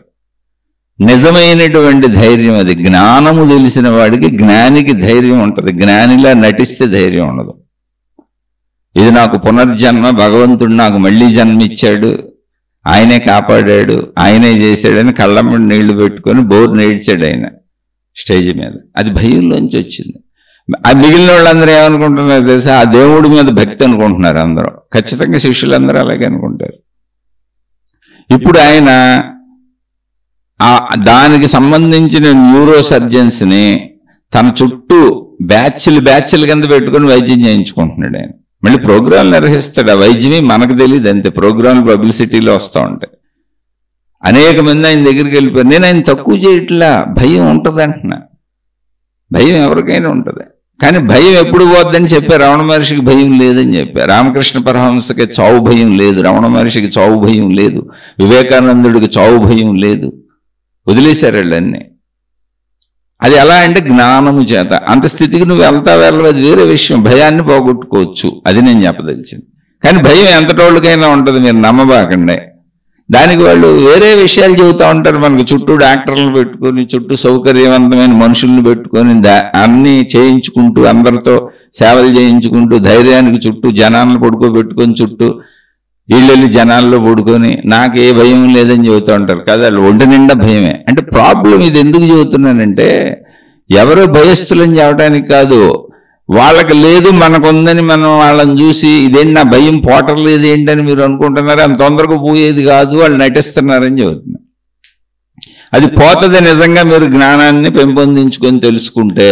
అందుకని మననాత్ త్రాయతే ఇది మంత్ర పోగొట్టుకోవచ్చు. కానీ ఒక రోజులో ముందే చెప్పా, భయము. ఇప్పుడు నేను భయపడకూడదు అనగానే ఫస్ట్ వచ్చే పదాలు నేను, భయము. కనుక ముందు భయం గుర్తొచ్చేస్తుంది. నేను కోతిని గుర్తు చేసుకోకూడదు అంటంలోనే కోతిని గుర్తు చేసుకుంటున్నాం. నేను కుక్కను గుర్తు చేసుకోకూడదు అంటంలోనే కుక్కను గుర్తు చేసుకుంటున్నాం. అలా నేను ఏదైనా సరే ఇది చేయకూడదు అంటంలోనే దాన్ని గుర్తు చేసుకుంటున్నాం. అందుకని మొదట్లో అది ఉంటుంది, మొదట్లో అది మన మీద దాడి చేసినట్టే ఉంటుంది. కానీ రాను రాను పోద్ది. అంటే తర్వాత పదాలను కూడా బాడీ అర్థం చేసుకొని కొంత టైం తీసుకుంటుంది. నేను భయపడకూడదు, పడకూడదు అనేది లోపలికి ఇంజెక్ట్ అవ్వాలి. ఇప్పుడు దాకా ఇంజెక్ట్ అయిపోయిందండి, నేను భయం పడుతున్నాను, నాకు భయం ఉంది ఇంజెక్ట్ అయింది అంతే. అందుకని నేను భయపడకూడదు అనగానే, నేను అనగానే భయాన్ని తీసేసుకుంటుంది. అది ఒక సిస్టమ్, బాడీ సిస్టమ్ అంతే. ఆ సిస్టమ్కి అలవాటు అయ్యే వరకు మంత్రం చెప్పుకుంటానే ఉంది. అందుకని మననాత్ త్రాయితే ఇది మంత్ర పదే పదే చెప్పుకోవాలి. నెక్స్ట్ స్టెప్ ఏంటంటే, అసలు నేను ఎందుకు భయపడుతున్నాను, ఏ విషయాల్లో భయపడుతున్నాను, అసలు ఈ భయం నాకు ఎప్పటి నుంచి ఉంది, నాలో ఎలా ప్రవేశించింది మీరే పరిశీలించుకోండి. ఎందుకంటే భయపడే వాళ్ళకి అన్నీ తెలుస్తాయి ఏ విషయానికి భయపడుతున్నారని. ఆ విషయాలను పరిశీలించుకోండి. సృష్టి మొత్తం ఒక క్రమశిక్షణలో ఒక పద్ధతిలో వెళ్తుంది చూడండి. కొంతమంది ఇలాగే జరగాలనుకుంటారు. ఇలాగేంటేంటి వాళ్ళు నిర్ణయం చేసుకుంటారు వాళ్ళ జీవితం ఎలా సాగాలో. అలా సాకపోతే దుఃఖపడిపోతారు, భయపడిపోతారు, బాధపడిపోతారు. చాలామంది ఇటువంటి నిర్ధారణలో ఉన్నవాళ్ళు ఎక్కువ మంది ఆత్మహత్యలు చేసుకునేవాళ్ళు. అంటే తాము అనుకున్నట్టు జరగకపోతే తమను తామే చంపేసుకుంటారు వాళ్ళు. ఇది ఎక్కడ పిచ్చండి? ఇంత విశాల విశ్వంలో, ఇంత విశాల ప్రపంచంలో, సృష్టి దానంతటది సాగిపోతున్న వ్యవస్థలో గ్రహాలు, గోళాలు, నక్షత్రాలు అన్నీ వాటంతటా క్రమశిక్షణగా సాగిపోతున్న వ్యవస్థ ఒకసారి చుట్టూ చూడండి. వేసవికాలం, శీతాకాలం, వర్షాకాలం, వర్షాలు పడటం, ఎండేయటం, చలి రావటం, ఇవన్నీ ప్రకృతిలో మొత్తం ప్రకృతే ఒక నియమబద్ధంగా ఉంది. మనుషుల నుంచి మనుషులు పిల్లలు పుట్టడం, జంతువుల నుంచి జంతువులకు పిల్లలు పుట్టడం, చెట్ల నుంచి చెట్లు రావటం, ప్రకృతి ఎంత నియమబద్ధంగా ఉందో చూడండి. అజ్ఞానంతో అక్కడే ఆ నూతిలో కప్పలాగా నేనని అందులో ఉండిపోతే భయం పెరిగిపోద్ది. జ్ఞానం అంటే ఏంటో తెలుసా? చుట్టూ ఉన్న ప్రకృతిని ఒకసారి గమనించండి, ఎంత విశాలంగా క్రమశిక్షణగా ఉందో. అప్పుడు నేను అనుకున్నట్టు ఎందుకు జరుగుద్ది? జరగవలసిన విధానంలో జరుగుద్ది.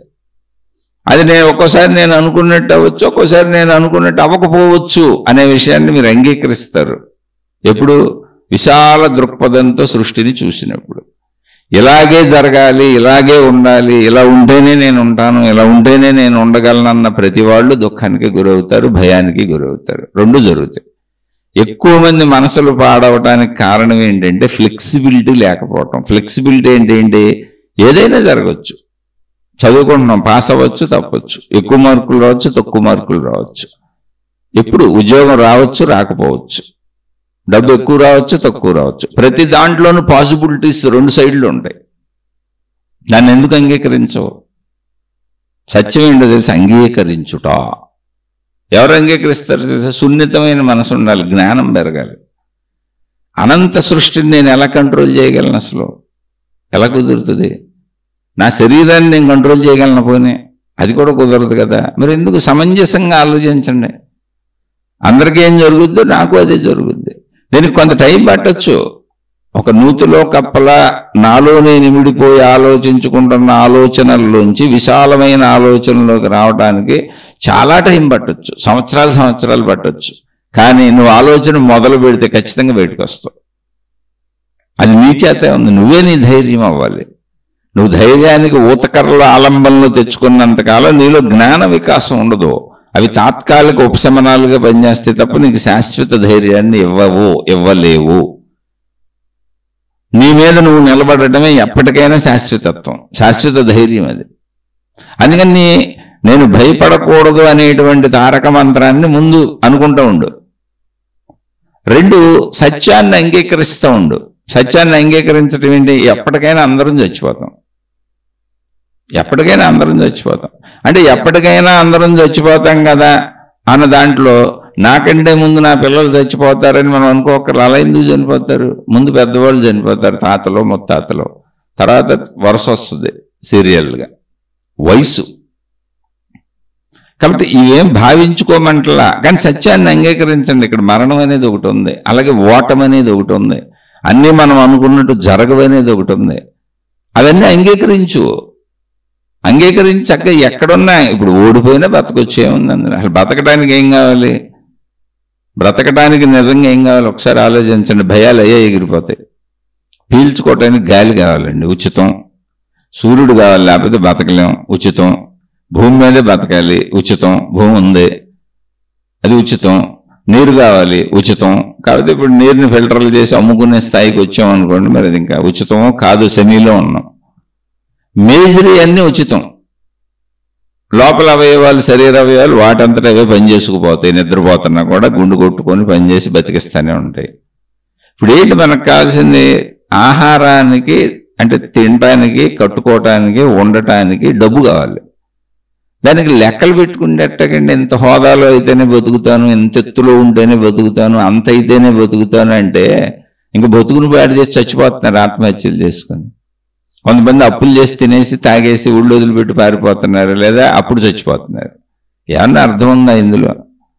వస్తే నీ ప్రయత్నంతో ఎక్కువ వస్తే అనుభవించు, తక్కువ వస్తే కూడా ఏమైంది? అంతేగా తినేది.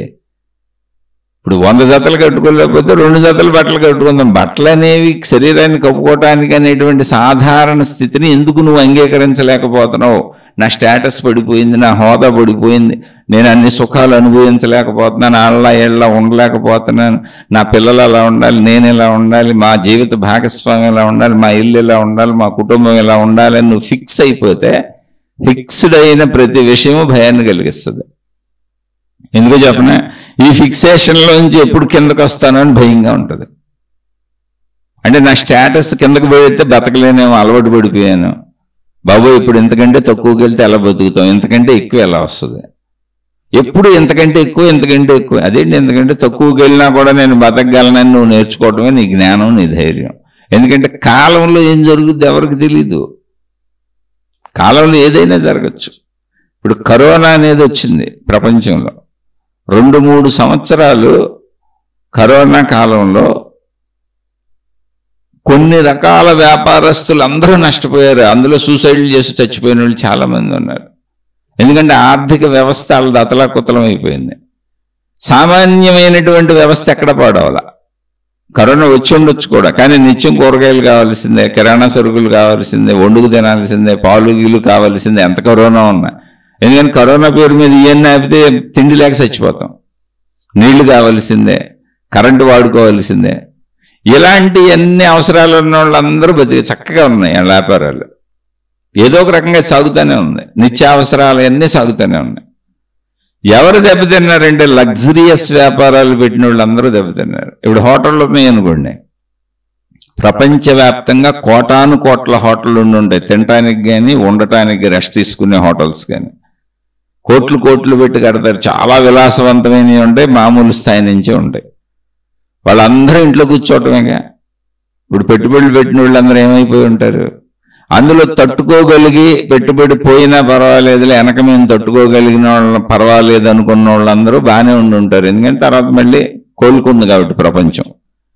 కానీ కోలుకోలేని స్థితిలో ఏ అప్పులో చేసి ఉన్న డబ్బులో పెట్టి అటువంటి వ్యాపారాలు, అంటే హోటల్ ఉదాహరణ చెప్పాను, అలా బోర్డు ఉంటాయి, రవాణాలు ఉంటాయి. ప్రయాణాలు లేవుగా, రవాణాలు ఎక్కడ ఉంటాయి? ఏ చిన్న రవాణా అయినా ఆటో నుంచి మొదలుకొని విమానాల వరకు, ర్యాకెట్ల వరకు అసలు కదలలేదుగా ప్రపంచం. 2-3 ఏళ్ళు ఆగిపోయింది ఎవరింట్లో. ఏం నడిచింది అంటే నిత్యావసర వస్తువులు. ఏం నడిచిందంటే నిత్యావసర వస్తువులే. కరెంటు కూడా నిత్యావసర వస్తువులేదేగా మనకి. అలాంటివన్నీ నడిచినాయి. అలా నడిచేవన్నీ అందరూ బతికేశారు. ఏదైతే లగ్జరీస్ మీద ఉన్నాయో మీరు గమనించి చూడండి, మన జీవితంలో నిత్యావసరాల కంటే లగ్జరీస్ ఎక్కువ ఉంటాయి. మీరు గమనించండి. ఒక ఊర్లో ఎన్ని బట్టల కొట్లు ఉంటాయి చూడండి. బట్టల కొట్టుకి ఎవడు వెళ్ళరుగా. ఎన్ని హోటల్స్ ఉంటాయి చూడండి, ఎవరు వెళ్ళరుగా.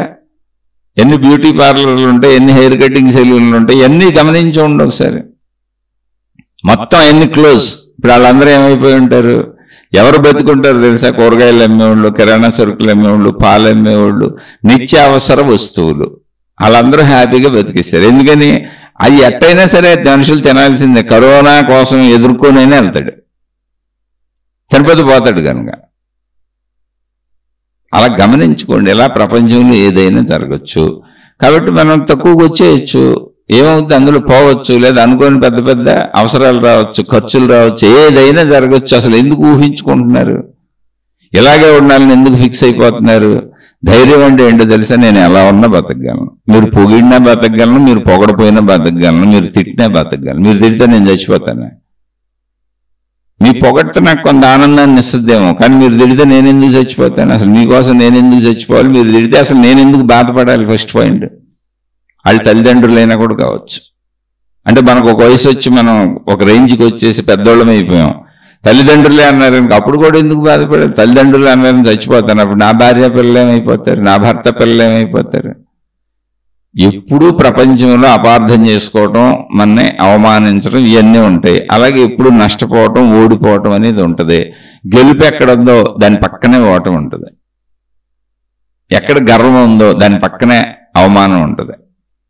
ఎక్కడ పొగడుతుందో అక్కడ దాని పక్కనే తిట్టు ఉంటుంది. ప్రతి దానికి దాని పక్కనే పాజిటివిటీ, నెగిటివిటీ కలిసి ఉంటాయి. నువ్వు రెండింటినీ అంగీకరించటం నేర్చుకున్నప్పుడు నువ్వు దాన్ని ఎదుర్కోగలుగుతావు.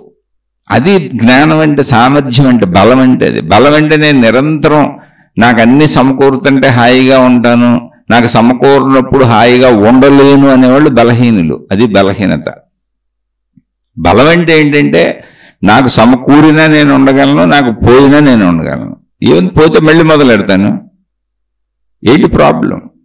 కానీ మనిషి అలా అనుకోడు. నాది పోకూడదు, నేను బాగుండాలి, నా కుటుంబం బాగుండాలి, నా పిల్లలు బాగుండాలి, మిగిలిన వాళ్ళు గొడవ నాకు తెలియదు, మాకు మాత్రం ఏం అవ్వకూడదు.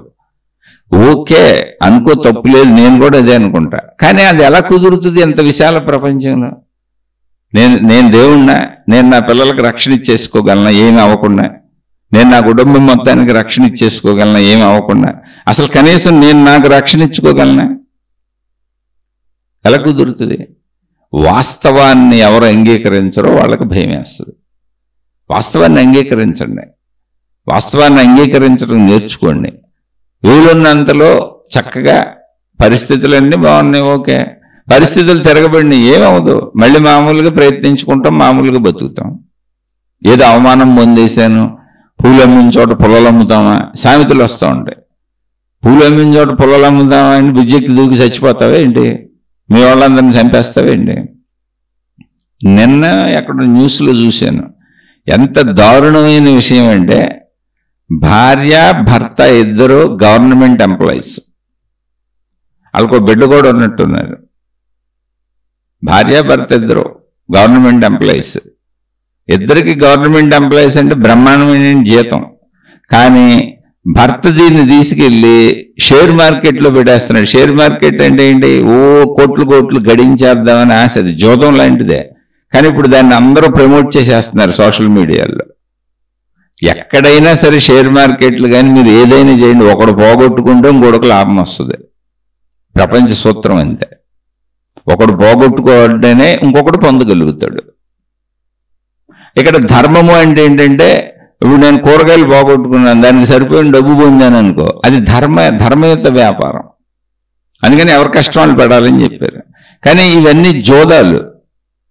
ఈ జోదాలని అంతా అనేక మంది ప్రమోట్ చేసేస్తారు, ఎందుకంటే డబ్బులు ఊరుకునే వస్తాయి కనుక. అలా షేర్ మార్కెట్లో పెట్టి అప్పులు చేసి పెట్టేసి ఇంకా వస్తాయి ఇంకా వస్తాయి ఇంకా వస్తాయి అని. అసలు ఇద్దరు గవర్నమెంట్ ఎంప్లాయీస్ అద్భుతమైన జీతం, బ్రహ్మాండంగా బతకొచ్చు, సొంత ఇల్లు గిల్లు అన్నీ ఉన్నాయి వాళ్ళకి. కానీ ఈ ఆశతో అత్యాశతో షేర్ మార్కెట్ ప్రమోషన్లు సోషల్ మీడియాలో చెప్పేస్తుంటారు. అబ్బో 1,00,000 పెట్టుబడి పెట్టారు, కోట్లు వచ్చేసినాయి అంటూ ఉంటారు. మనిషికేమో ఆశ. అడ్వర్టైజ్మెంట్లు నమ్మారా బతుకు బస్ స్టాండ్ అయిపోద్ది. అంతే. ఎక్కడైనా సరే అడ్వర్టైజ్మెంట్ చేస్తున్నారంటేనే మోసము అని అర్థం. ఎందుకని? వాళ్ళ లాభం కోసం అడ్వర్టైజ్మెంట్ చేస్తారు, మన లాభం కోసం ఎందుకు చేస్తారు? మన లాభం కోసం అడ్వర్టైజ్మెంట్ చేసి మన ఇంటికి వచ్చి చెబుతారా, ఏమంటే మీకు లాభం వస్తుందండి, ఇది కొనుక్కోండి, షేర్లు కొనుక్కోండి, లేకపోతే ఈ చీర కొనుక్కోండి, వస్తువు కొనుక్కోండి అని ఎవడన్నా చెబుతాడండి? అంత చిన్న బుర్ర పని చేయదా అంటే? ఆశ ఉన్నోళ్ళకు బుర్ర పని చేయదు, ఆశ ఉన్నోడు మోసపోతాడు. ప్రాబ్లం అది. ఆశ ఉన్నవారు మోసపోతారు, ఇంతే ప్రాబ్లం. అందుకనే ఆశ కాదు, అత్యాశ కాదు, ప్రాక్టికల్ థింకింగ్ ఉండాలి. ఇప్పుడు ఆ షేర్ మార్కెట్ కోసం అప్పులు చేసి పెట్టేసి ఎంత అప్పులు చేశారంటే భార్యాభర్తలు ఇద్దరు కూర్చొని మాట్లాడుకున్నారు. ఎంత అప్పు అయ్యిందండి? ఇంకా మొత్తం ఇళ్ళు అమ్మేసినా ఏమమ్మేసినా ఈ జీవితం మొత్తం కష్టపడినా తీర్చలేనన్ని అప్పులు చేశారు. మరి అన్ని అప్పులేళ్ళకి ఎవరు ఇచ్చారండి అంటే అప్పులోళ్ళకి ఏం తెలుస్తుంది? ఎవరికాడు నా ఒక్కడి దగ్గరే అప్పు తీసుకున్నారనుకుంటూ ఉంటారు. భార్యకి ఉద్యోగం ఉంది, గవర్నమెంట్ ఎంప్లాయ్, భర్తకి ఉద్యోగం ఉంది. ఏం చక్కగా తెలిసిన వాళ్ళందరి దగ్గర తల ఒక 100 మంది దగ్గర తీసుకొని ఉంటారు. 100 మంది ఇప్పుడు 200 మంది అప్పులు ఇచ్చారని వాళ్ళు ఏమనుకుంటారు? ఎవరికాళ్ళు నేను ఒక్కడనే ఇచ్చాను అనుకుంటారు. అప్పులోళ్ళు విచారణ చేసి ఇంతమంది దగ్గర అప్పులు తీసుకున్నాం వీళ్ళు చెప్పరు, వాళ్ళు అడగరు కదా. వీళ్ళ దగ్గర ఎక్కడికి పోతాయిలే అనుకుంటారు. అలాంటి వాళ్ళు నాకు చాలా మంది తెలుసు. పోయి అప్పులు చేసి ఎక్కొట్టు బతికేసిన వాళ్ళు తెలుసులే నాకు, వాళ్ళు చచ్చిపోలేదు, ఎక్కొట్టు బతికేస్తుంటారు. అసలు వాళ్ళు సిగ్గుపడరు దేనికి. బతకటమే మెయిన్ థీమ్ వాళ్ళకి. ఎవడి సొమ్మైనా పర్వాలేదు, తినేసి బతకడమే. అలాంటి వాళ్ళు ఉంటారు చాలామంది. అని ఇక్కడ వీళ్ళు చచ్చిపోయారు పాపం, బిడ్డను చంపేసి వీళ్ళు సూసైడ్ చేసి చచ్చిపోయారు. ఇందుకే ఏంటంటే భార్య బతికేసింది. చుట్టుపక్కల వాళ్ళు చూసి తీసుకెళ్లి హాస్పిటల్లో జాయిన్ చేసి రక్షిస్తే భార్య చెప్పింది, భర్త వెళ్ళి రైలు కింద పడిపోయాడు. భార్య బతికింది, బిడ్డ చచ్చిపోయాడు. ఏంటంటే ఏమీ లేదు, కేవలం అధిక ధనం కావాలని 2 గవర్నమెంట్ ఎంప్లాయీస్ అండి. ఎంత డబ్బు వస్తుందో ఆలోచించండి. అంటే ఎందుకు మనమే చంపేసుకుంటున్నాం. ఆశ ఉన్న వాళ్ళు మోసపోతారని చెబుతున్నారు. జీవితంలో ఎప్పుడైనా ఓటమి రావచ్చు. అయాచిత ధనాలకు ఆశించొద్దు, గొప్ప అయిపోవాలి అనుకోవద్దు, ఏదో ఊరికినే పొందేయాలి అనుకోవద్దు. ప్రాక్టికాలిటీ సహజత్వంతో ఉండండి. మన కష్టంతో మనకు వచ్చిందే మన బతికిస్తుంది. లేనిపోయిన ఫాల్స్ ప్రెస్టేజ్లకు వెళ్ళకండి. ఎప్పుడు మనిషిని నాశనం చేసేది, భయపెట్టేది ఫాల్స్ ప్రెస్టేజ్. అంటే తనకు లేని దాన్ని ఉన్నట్టు చూపిద్దామని ప్రయత్నం. అంటే ఎదుటోళ్ళ కోసమే బతుకుతారు వాళ్ళు. ఎప్పుడు చూపించుకుంటూ నేను వేసుకుని చెప్పులాలు చూడాలి, నేను వేసుకుని బట్టలాలు చూడాలి, నేను పెట్టుకున్న వాచ్యాలు చూడాలి, నేను పెట్టుకున్న కళ్ళజోడాలు చూడాలి, నేను వాడుకునే వాహనం వాళ్ళు చూడాలి. చాలా మంది చూడండి, అసలు మనిషిలో ఉన్న మనస్తత్వంలోనే ఒక అద్భుతమైనటువంటి విచిత్రత ఉంటుంది. ఏంటంటే ఇంట్లో ఉంటారు భార్య, భర్త, పిల్లలు. ఇప్పుడు నా పిల్లలు నాకు చక్కగా అందంగా కనపడాలి, ఆనందంగా కనపడాలి, సంతోషంగా కనపడాలి. అప్పుడు నేను హాయిగా ఆనందంగా ఉంటాను. అలాగే నా జీవిత భాగస్వామి నాకు అందంగా కనపడాలి, ఆనందంగా కనపడాలి, సంతోషంగా కనపడాలి, శాంతిగా కనపడాలి. అప్పుడు నేను హాయిగా ఆనందంగా ఉంటాను. మీరు ఎవరినైనా గమనించి చూడండి, ఇంట్లో ఉంటే యాబ్రాస్ మొహాలు వేసి తిరుగుతూ ఉంటారు. తల దూకొని కూడా దూకోరు, ఎప్పుడో మొహాలు కడుక్కుంటారు. అసలు పాత బట్టలేసి తిరుగుతూ ఉంటారు. కనీసం తలలు దూకోరు, నీట్గా తయారవరు. ఇంకా ఏదో ఇంట్లో అట్ట పడి ఉంటారు అంతే. నిరంతరం ఆ టీవీలు పెట్టుకొని ఈ పనులు. అసలు ఒకళ్ళని చూస్తే ఒకళ్ళకి ఒక రకమైన అసహ్యం పడుతుంది. అలా ఉంటారు ఇంట్లో. బయటికి వెళ్ళేటప్పుడు చూడండి, అందరూ బ్రహ్మాండంగా తయారైపోతారు. ఎన్ని బాధలు ఉన్నాయండి లోపల, ఎన్ని కష్టాలు ఉన్నాయండి, ఎన్ని ఇబ్బందులు ఉన్నాయండి, ఆఖరికి అనారోగ్యాలు ఉండి హాస్పిటల్కి వెళ్తున్నా కూడా మంచి డ్రెస్సులు కట్టుకొని చక్కగా తయారై వెళ్తారు. ఇంకా ఆ అనారోగ్యాలు తీసి పక్కన పెడితే పెర్ఫ్యూములు కొట్టుకొని పెద్ద గెటప్లు వేసుకొని బయటకు వెళ్తారు అందంగా. అసలు నిన్ను ఎవడు చూస్తున్నాడో నాకు ఇప్పటికీ అర్థం కాదు. రోడ్డు మీద నిన్ను చూసేవాడు ఎవడో, నువ్వు ఇంత అందంగా తయారయ్యావు, ఇన్ని బట్టలు వేసుకున్నావు, ఇన్ని చక్కగా షూస్ వేసావు, కళ్ళజోళ్ళు పెట్టావు, పట్టు చీరలు కట్టావు, లేకపోతే మగవాళ్ళు అయితే రకరకాల మంచి బట్టలు వేసావు, మంచి వాహనాలు వేసావు. నిన్ను చూసేవాళ్ళు ఎవరో నెంబర్ 1. పోనీ చూశారు, నువ్వు బాగుంటే ఆనందించేవాళ్ళు ఎవరో. నువ్వు బాగుంటే ఆనందించేవాళ్ళు నీ సొంతోళ్ళు కదా. నువ్వు బాగుంటే నీ భార్య ఆనందిస్తుంది. ఆనందించడం ఏంటి, నీకు సుఖాన్ని కూడా ఇస్తుంది. తర్వాత చక్కగా నీట్గా అందంగా కనపడతావు, హాయిగా శారీరక సుఖాలు జీవిత భాగస్వాములకు ఇచ్చుకోవాలి. అలాగే పిల్లలు చక్కగా లేచిపోయి రెడీ అయిపోయి చక్కగా నీట్గా తయారైపోయి తిరుగుతూ ఇంట్లో కళకళలాడుతూ తిరుగుతున్నారు అనుకోండి, తల్లిదండ్రులకి ఎంత ఆనందంగా ఉంటుంది. ఇంట్లోనేమో ఎబ్రెస్ మహాలేసులు తిరుగుతారు. అంటే నేను మేకప్ అయి రెడీ అయిపోండి అని కాదు చెప్పేది. అసలు ఇంట్లో ఎలా ఉంటున్నాం, బయటకు వెళ్ళేటప్పుడు ఎలా ఉంటున్నాం, బయట ఎవరికి చూపిద్దాం అనుకున్నాం, ఈ విచిత్ర మనస్తత్వం అసలు ఏంటి మనిషిలో, అది ఎవరికి వాళ్ళే ఆలోచించుకోవాలి. అలా ఆలోచించుకుంటే ప్రాక్టికాలిటీ వచ్చేస్తుంది. నిన్ను చూసి అసలు నువ్వు బాగున్నావని అనుకునేవాడు ఎవడు, నువ్వు అనుకుంటున్నావు. నేను రేబాన్ కళ్ళజోడు పెట్టాను, 25,000 రూపాయలు బూట్లు కొన్నాను, 50,000 రూపాయల పైన జర్కిన్ వేసుకున్నాను, నేను వేసుకెళ్ళే వాహనం 1 కోటి రూపాయలు, అందరూ నన్ను చూసేస్తున్నారని నువ్వు అనుకున్నావు. నిన్ను అసలు ఏ కాకి కూడా చూడట్లే. నీ భావన వీళ్ళందరికీ ఏదో చూపిస్తున్నాను. ఒకవేళ చూస్తారు, రోడ్డు మీద ఎదురు పెడితే కళ్ళతో ఎందుకు చూడరు, కానీ నువ్వేమైతే వాళ్ళకి ఎందుకు, ఏంటి నా బొంద. నువ్వు బాగుంటే ఆనందించడం అనేది ఆడికేం పని. మీ నాన్న, మీ అమ్మ, నీ జీవిత భాగస్వామి, నీ పిల్లలు, మీ అన్నయ్య, తమ్ముడు, మీ వాళ్ళు ఆనందిస్తారు. అసలు వాళ్ళు కూడా జలసీ ఫీల్ అవుతూ ఉండొచ్చు కొంచెం పక్క కుటుంబం అయితే. ఏదో పిల్లల వరకు తల్లిదండ్రులు ఆనందిస్తారేమో, అది కూడా చిన్న వయసులో. తల్లిదండ్రులు కూడా ఇప్పుడు పిల్లలు పెద్దోళ్ళు అయిపోయి తల్లిదండ్రులు ముసలోళ్ళు అయిపోయి వాళ్ళని పట్టించుకోకుండా వీళ్ళు తిరుగుతుంటే వాళ్ళు కూడా బాధపడతారు. వాళ్ళు లగ్జరీస్ చేసుకుంటున్నారు, కనీసం మాకు మొహాన్ని కాఫీ నీళ్లు పోయట్లేదని. ప్రతి మనిషి తన కోసం తాను బతుకుతాడు. ఈ సత్యం గుర్తించావనుకో, సింపుల్. నీకోసం నువ్వు బతుకు, నీ చుట్టూ ఉన్న అందరికీ నీ బాధ్యతలు ధర్మాలు కరెక్ట్గా చేస్తావు, హాయిగా ఉంటావు. అలాంటప్పుడు భయాలు ఉండవు, ప్రాక్టికల్ థింకింగ్ వస్తుంది. ఫాల్స్ ప్రెస్టీజ్లు వద్దు, ఫాల్స్ ప్రెస్టీజ్ భయాన్ని తయారు చేస్తుంది. అలాగే లేనిపోయిన వార్తలన్నీ, దుర్మార్గపు వార్తలన్నీ వింటూ ఉంటాం. ట్రైన్ పడిపోయింది, విమానం పడిపోయింది. అది ఏంటి, 1,00,000 విమానాలు 1,00,000 సార్లు ఎగిరితే ఎక్కడో ఒకటే పడిపోతూ ఉంటుంది. అలాగే 1,00,000 ట్రిప్పులు ట్రైన్లు తిరిగితే ఎక్కడో ఒక ట్రైన్ యాక్సిడెంట్ అవుతూ ఉంటుంది. అలాగే కోటాను కోట్ల బస్సులు తిరుగుతూ ఉంటే ఎక్కడో ఒక 100 బస్సులు 200 బస్సులు యాక్సిడెంట్లు అవుతూ ఉంటాయి. ఒక 1%, 2%, ఒక 5% ప్రపంచవ్యాప్తంగా ఉండేటువంటి యాక్సిడెంట్ వార్తలను విని ఇప్పుడు మా వాళ్ళందరికీ ఏమైపోద్దో నాకేమైపోద్దో అని బస్సు ఎక్కడానికి విమానం ఎక్కడానికి అన్నిటికీ భయపడిపోతుంటే నువ్వు తయారు చేసుకున్న భయం కదా. అంటే ఏంటి, 100లో ఒక 2%, 5% ఉండే చెడుని నువ్వు పూర్తిగా 100గా తీసేసుకుంటున్నావు. 95% ఉండే మంచిని అసలు నువ్వు చూడాలంటే నువ్వు మంచిని చూడవు అనమాట. అది ప్రాబ్లం అక్కడ ఉంది. అందుకని మంచి వినండి, మంచి చేయండి, మంచి చూడండి, మంచి మాట్లాడండి అని పూర్వం నుంచి మహాత్ములు అంటే మన పూర్వీకులు చెబుతూనే ఉన్నారు. ఎందుకని, చెడు వినటం చెడు చూడటం వలన ఇలా మనసు పాడైపోద్ది, భయాలకు లోనవుద్ది, ఆందోళనకు లోనవుద్ది. అందుకని ఏ పాయింట్లో మీరు భయపడుతున్నారో గమనించుకోండి. నా భయానికి నేనే కారణం అని తెలుసుకోండి. మిమ్మల్ని భయపెట్టే విషయం బయట ఏదీ లేదు. మీరు భయాన్ని స్వీకరించకపోతే, మీరు ఒక అవమానాన్ని స్వీకరించకపోతే, మీరు ఒక బాధని స్వీకరించకపోతే, మీరు ఎదుటి వ్యక్తి ఏది ఇస్తున్నా అది స్వీకరించకపోతే అసలు మీకు ఆ భావనే కలగదు. ఈ స్వీకరించకుండా ఎలా ఉంటామని అడగబాకండి. జ్ఞానం తెలుసుకుంటూ ఉంటే స్వీకరించకుండా ఉండటం వస్తుంది. ఇప్పుడు మన ఎదురుగా ఒక వ్యక్తి వచ్చి నుంచున్నాడు, అడ్డమైన తిట్లు తిట్టేశాడు, మన నడి రోడ్డులో నుంచోబెట్టి. మనం ఏదో మోటార్ సైకిల్ వేసుకొని భార్యను ఎక్కించుకొని వెళ్తున్నామండి ఊరిని అనుకోండి. మోటార్ సైకిల్ మీద ముందు పిల్లోడిని కూర్చోబెట్టుకున్నాం, చిన్నపిల్లోడు, వెనక భార్య ఉంది, మనం డ్రైవ్ చేసుకుంటూ వెళ్తున్నాం.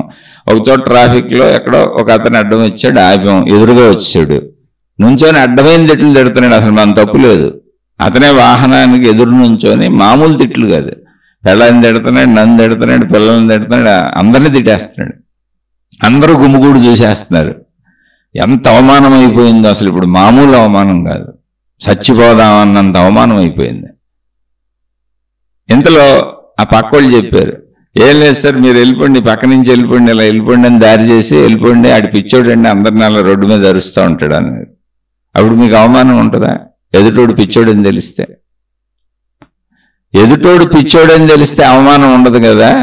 నిన్ను అవమానించే ఎవడైనా పిచ్చోడే. ఎందుకో తెలుసా, ఇంకొకళ్ళని బాధ పెట్టాలి, ఇంకొకళ్ళని కష్టపెట్టాలి, ఇంకొకళ్ళని ఇబ్బంది పెట్టాలి, ఇంకొకళ్ళని అవమానించాలి, ఇంకొకళ్ళు దోచుకోవాలి, ఇంకొకళ్ళు లాక్కోవాలి అనేటువంటి భావన ఉన్న వాళ్ళు అందరూ పిచ్చోళ్లే. వాళ్ళు పిచ్చోళ్ళు కాదని ఎందుకు అనుకుంటున్నారు? వాళ్ళు మన సొంత వాళ్ళైనా పిచ్చోళ్లే అనుకోండి. ఎందుకంటే ఒక పిచ్చోడే ఇంకొకళ్ళని బాధ పెట్టాలనుకుంటాడు, అదొక పిచ్చి. నిన్ను బాధ పెట్టైనా తను సుఖపడాలనుకుంటున్నాడు, అదొక పిచ్చాక మరి, స్త్రీలైనా పురుషులైనా. అందుకని భావ మార్పు కుదురుతుంది. ఇప్పుడు ఎదుటోడు పిచ్చోడని తెలిసినప్పుడు రోడ్డు మీద తిట్టినా కూడా పట్టించుకోం. పిచ్చోడు పాపం మచ్చడిపోయింది లేండి అని మనం వెళ్ళిపోతాం. ఎక్కడైనా అంత మచ్చడి నూనెలే నీ మీదకి వస్తూ ఉంటారు. పక్క వాళ్ళని ఎందుకు మోసం చేస్తారు, ఎందుకు బాధ పెడతారు? భావ మార్పు కుదురుతుంది, భయాన్ని పోగొట్టుకోవచ్చు. నేను భయపడకూడదు అనే మంత్రాన్ని మననం చేస్తూనే ఉండు. ఎందుకు భయపడుతున్నాను, ఎక్కడ భయపడుతున్నాను, ఏ విషయాల్లో భయపడుతున్నాను అని పరిశీలించుకుని ఆయా విషయాల్లో సహజత్వానికి రండి. సహజత్వం అంటే ఏంటి? ఫెయిల్యూరు, సక్సెస్ ఏదైనా నేను జీవించగలను. ఇక్కడ రెండూ ఉంటాయి, గెలుపు ఓటములు రెండూ ఉంటాయి. ఈ రెండింటిలో ఏదైనా నేను భరించగలను, అది నాదైనా మా కుటుంబ సభ్యులదైనా. ఇవాళ ఎంత ఎక్కువలో బతుకుతున్నా రేపు తక్కువలోకి వెళ్ళినా నేను బతకగలను, ఏదైనా నాకు వచ్చిన ఇబ్బంది ఏం లేదు, ఇలా నేను దేంట్లో అయినా జీవించగలను అనేటువంటి ఒక సహజత్వానికి రండి. లేదు నేను ఎలా ఉంటేనే బతుకుతాను, ఇలా లేకపోతే బతకలేను అనేది ఒక పిచ్చితనం, వెర్రితనం. ప్రపంచంలో ఎప్పటికీ అలాగే సాగదు. అలా జాగ్రత్తగా ఉండండి. చెప్పాక చుట్టూ మనం ఉపయోగించుకునే కరెంటు మన ఇల్లంతా గుండ్రంగా గిరగిర తిరిగేస్తుంది. వైర్లన్నీ గోడల నిండా ఉన్నాయి, స్లాబుల నిండా ఉన్నాయి, మధ్యలో మనం ఉన్నాం కరెంటు మధ్యలో. కానీ ఎంత హాయిగా ఉన్నామంటే దాన్ని వినియోగించుకుంటున్నాం. అది ప్రమాదం అని తెలుసు, జాగ్రత్తగా వినియోగించుకుంటున్నాం. అందుకని ఎంత జాగ్రత్తగా వినియోగించుకుంటున్నాం అంటే అసలు కరెంట్ అనేది ప్రమాదం అనేటువంటి విషయమే మర్చిపోయి అది సుఖభోగ వస్తువుగా దాన్ని వినియోగించుకుంటూ వెళ్ళిపోతున్నాం మనం. అదొక సుఖభోగ వస్తువుగా తీసుకున్నాం మనం. అలాగే జీవితంలో వచ్చే ఎటువంటి ప్రమాదాలు, కష్టాలు, ఇబ్బందులైనా ఊహించుకోలేక జాగ్రత్త తీసుకున్నావు అంటే అన్నీ కరెంటును వాడుకున్నట్టు వాడేసుకోవచ్చు. కానీ అక్కడ సిద్ధమై ఉండు కరెంటు వాడుకున్నాక బిల్లు కట్టాలి. ఫ్యాన్ ఏ రోజైనా చెడిపోవచ్చు, ఏసీ ఏ రోజైనా ప్రాబ్లం రావచ్చు, మన బల్బులు మాడిపోవచ్చు, కొత్త బల్బు వేసుకోవాల్సి రావచ్చు, మన కంప్యూటర్లు, ల్యాప్టాప్లు, సెల్ ఫోన్లు పాడైపోవచ్చు, చెడిపోవచ్చు, కొంతకాలం వాడకంలో ఏదైనా జరగచ్చు, అవి మళ్ళీ కొత్తవి కొనుక్కుంటాం. అలా ఎలా జీవితం గడుస్తుందో అలా అన్నీ పాడైపోయినాయి మళ్ళీ ఎలా సరి చేసుకుంటామో లేదా కొత్తవి తెచ్చుకుంటాం ఆ ప్లేస్లో.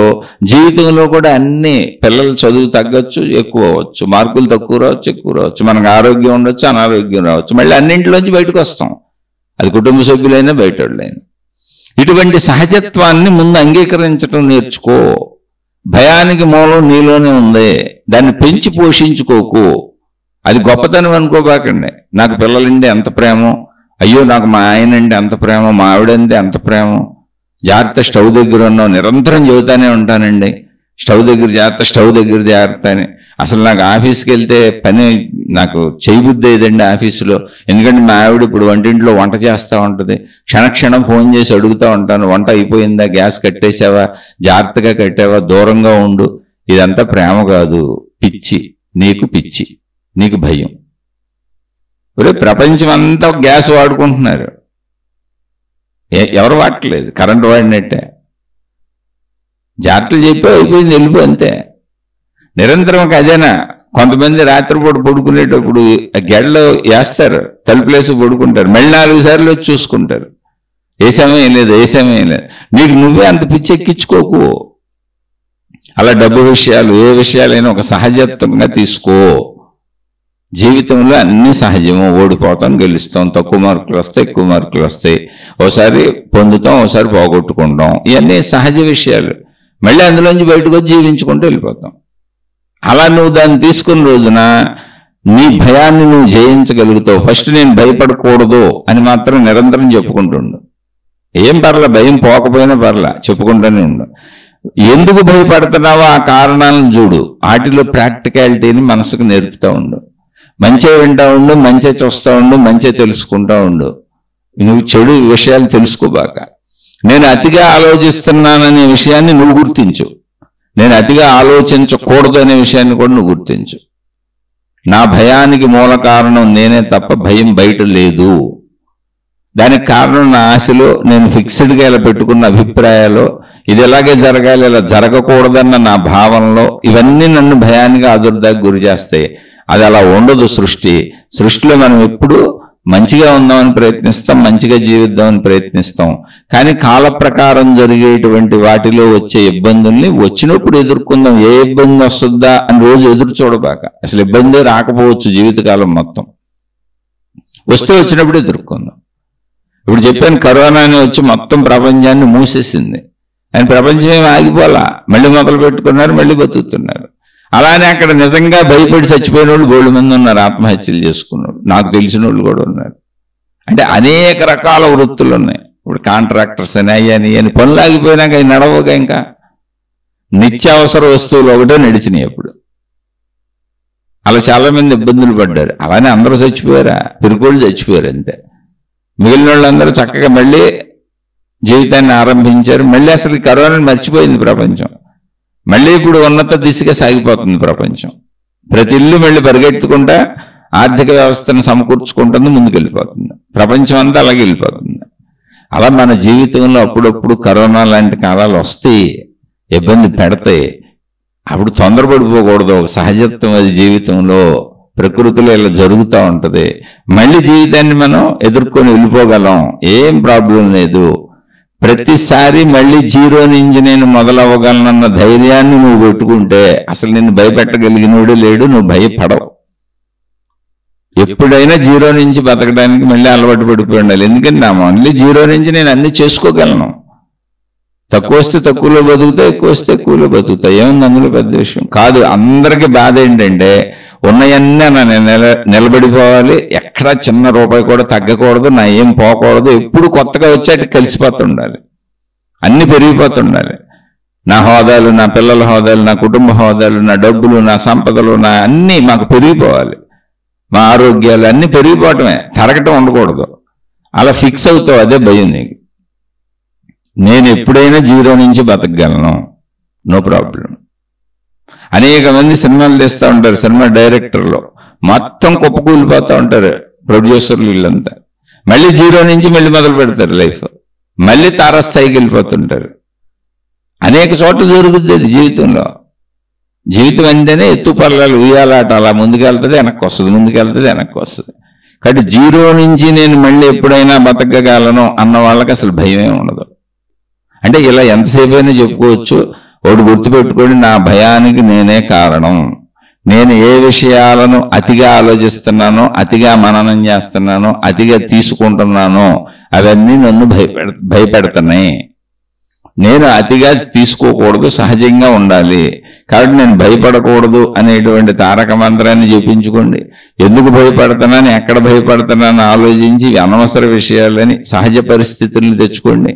ఆ సహజ పరిస్థితుల్లో ఏదైనా జరగచ్చు, జరిగినప్పుడు మళ్ళీ జీరో నుంచి ప్రయత్నిద్దాం, ఇందులో పోయిందే ఉందని ఒక ఆలోచన చేయండి. ఫాల్స్ ప్రెస్టేజ్లు అసలు పెట్టుకోబాకండి. ఫాల్స్ ప్రెస్టేజ్ ఎప్పుడూ ప్రమాదము. ఫాల్స్ ప్రెస్టేజ్ వల్లనే జీవితాలు కోల్పోతాం. ఫాల్స్ ప్రెస్టేజ్ అంటే ఏంటి? లేని దాన్ని ఉందని చూపించి, లేదా ఈ స్టాండర్డ్స్లో ఉన్న ఎంతకంటే తగ్గకూడదు అనుకొని, స్టాండర్డ్స్ లేకపోయినా ఎక్కువ ఉన్నట్టు చూపించి, లేదా ఉన్న స్టాండర్డ్స్ తగ్గకూడదు అనుకోవటం ఫాల్స్ ప్రెస్టేజ్. కాలంలో అది మన చేతిలో ఉండదు. ఎప్పుడు ఎవరికి ఏదైనా జరగచ్చు, జరగకపోవచ్చు. నువ్వు సిద్ధమై ఉండటమే జీవితం అంటే. పగలొస్తుంది, రాత్రి వస్తుంది, పగలొస్తుంది, రాత్రి వస్తుంది, పగలొస్తుంది, రాత్రి వస్తుంది, అంతే. కష్టం వస్తుంది, సుఖం వస్తుంది, కష్టం వస్తుంది, సుఖం వస్తుంది, కష్టం వస్తుంది, సుఖం వస్తుంది, అంతే. ఈ రెండే ఉన్నాయి ఇక్కడ. ఎప్పుడు సుఖమే కావాలి, కష్టం రావద్దని అనుకోబాక. అనుకుంటే భయం మొదలైపోద్ది. ఎందుకని? అది అసలు ప్రకృతిలో సిద్ధాంతమే కాదు. ప్రకృతిలో ఎప్పుడు కష్ట సుఖాలు ఉయ్యాలాట ఊగుతూ ఉంటాయి, పగలో రాత్రిలాగా. దాన్ని అర్థం చేసుకో, చక్కగా ఉండండి, హాయిగా ఉండండి. భయం అనేది జాగ్రత్త లేకపోవటం వలన వచ్చేటువంటి ఒక ఫలితం. భయానికి ముందు జాగ్రత్త అనేటువంటి క్రియను చేయాలి. కాబట్టి ఆ జాగ్రత్తకు అవసరమైన క్రియలు చేసుకోండి. తర్వాత వచ్చే ఫలితం ధైర్యం వస్తుంది, భయం రాదు. నాస్తి జాగ్రత్తో భయం. ఎవరైతే ఈ క్రియలు చేయరో వాళ్ళకి తర్వాత వచ్చే ఫలితం భయం వస్తుంది. అందువల్ల వాళ్ళు ఎప్పుడు భయానికి లోనవుతూ ఉంటారు. ఆలోచించి చూడండి. ఇంకా ఏమైనా అర్థం కాకపోతే, లేదా ఇంకా భయాల గురించి మాట్లాడుకోవాలి, భయాలు పోవట్లేదు అనిపిస్తే మీరు స్పష్టంగా క్లియర్గా మళ్ళీ మీకు సంబంధించిన విషయాన్ని, ఏ విషయంలో భయం పోవట్లేదు స్పష్టంగా రాయండి, మళ్ళీ మాట్లాడుకుందాం. సహజంగా ఇప్పుడు మీరు చెప్పిన దానికి నాకు తెలిసినంత, నేను చెప్పగలిగినంత విశ్లేషించాను. ఇలా ఎంతసేపు అయినా విశ్లేషించుకోవచ్చు. కానీ ఒక శీర్షికగా ఒక విషయాన్ని అర్థం చేసుకుని ఒక చోట ముగించుకుందాం. అర్థమైతే ఓకే, ప్రాక్టీస్ చేసుకోండి. అర్థం కాకపోతే ఎక్కడ అర్థం కాలేదో ప్రాక్టీస్ చేసుకుంటున్న వాళ్ళు అర్థం అవుతుంది, ఈ విషయాలు అర్థమవుతున్నాయి, కానీ కొంత సందేహాలు ఉన్నాయన్న భావన ఉన్న వాళ్ళు మాత్రమే ప్రశ్నలు అడగండి. నచ్చని వాళ్ళు అడగండి. ఎందుకంటే అందరికీ అన్నీ నచ్చాలన్న రూల్ ఏం లేదు. నచ్చని వాళ్ళకి నేను ఒకటే చెబుతున్నాను, అయ్యా నేను అతి సామాన్యుణ్ణి, తల్లి నేను అతి సామాన్యుణ్ణి, నన్ను క్షమించి వదిలివేసి మీ మార్గాల్లో మీరు హాయిగా సాగిపోండి. శుభమస్తు. మీకు, మీ కుటుంబ సభ్యులకు మేలు చేకూరుగాక. మరలా మరొక కొత్త శీర్షికతో కలుసుకుందాం.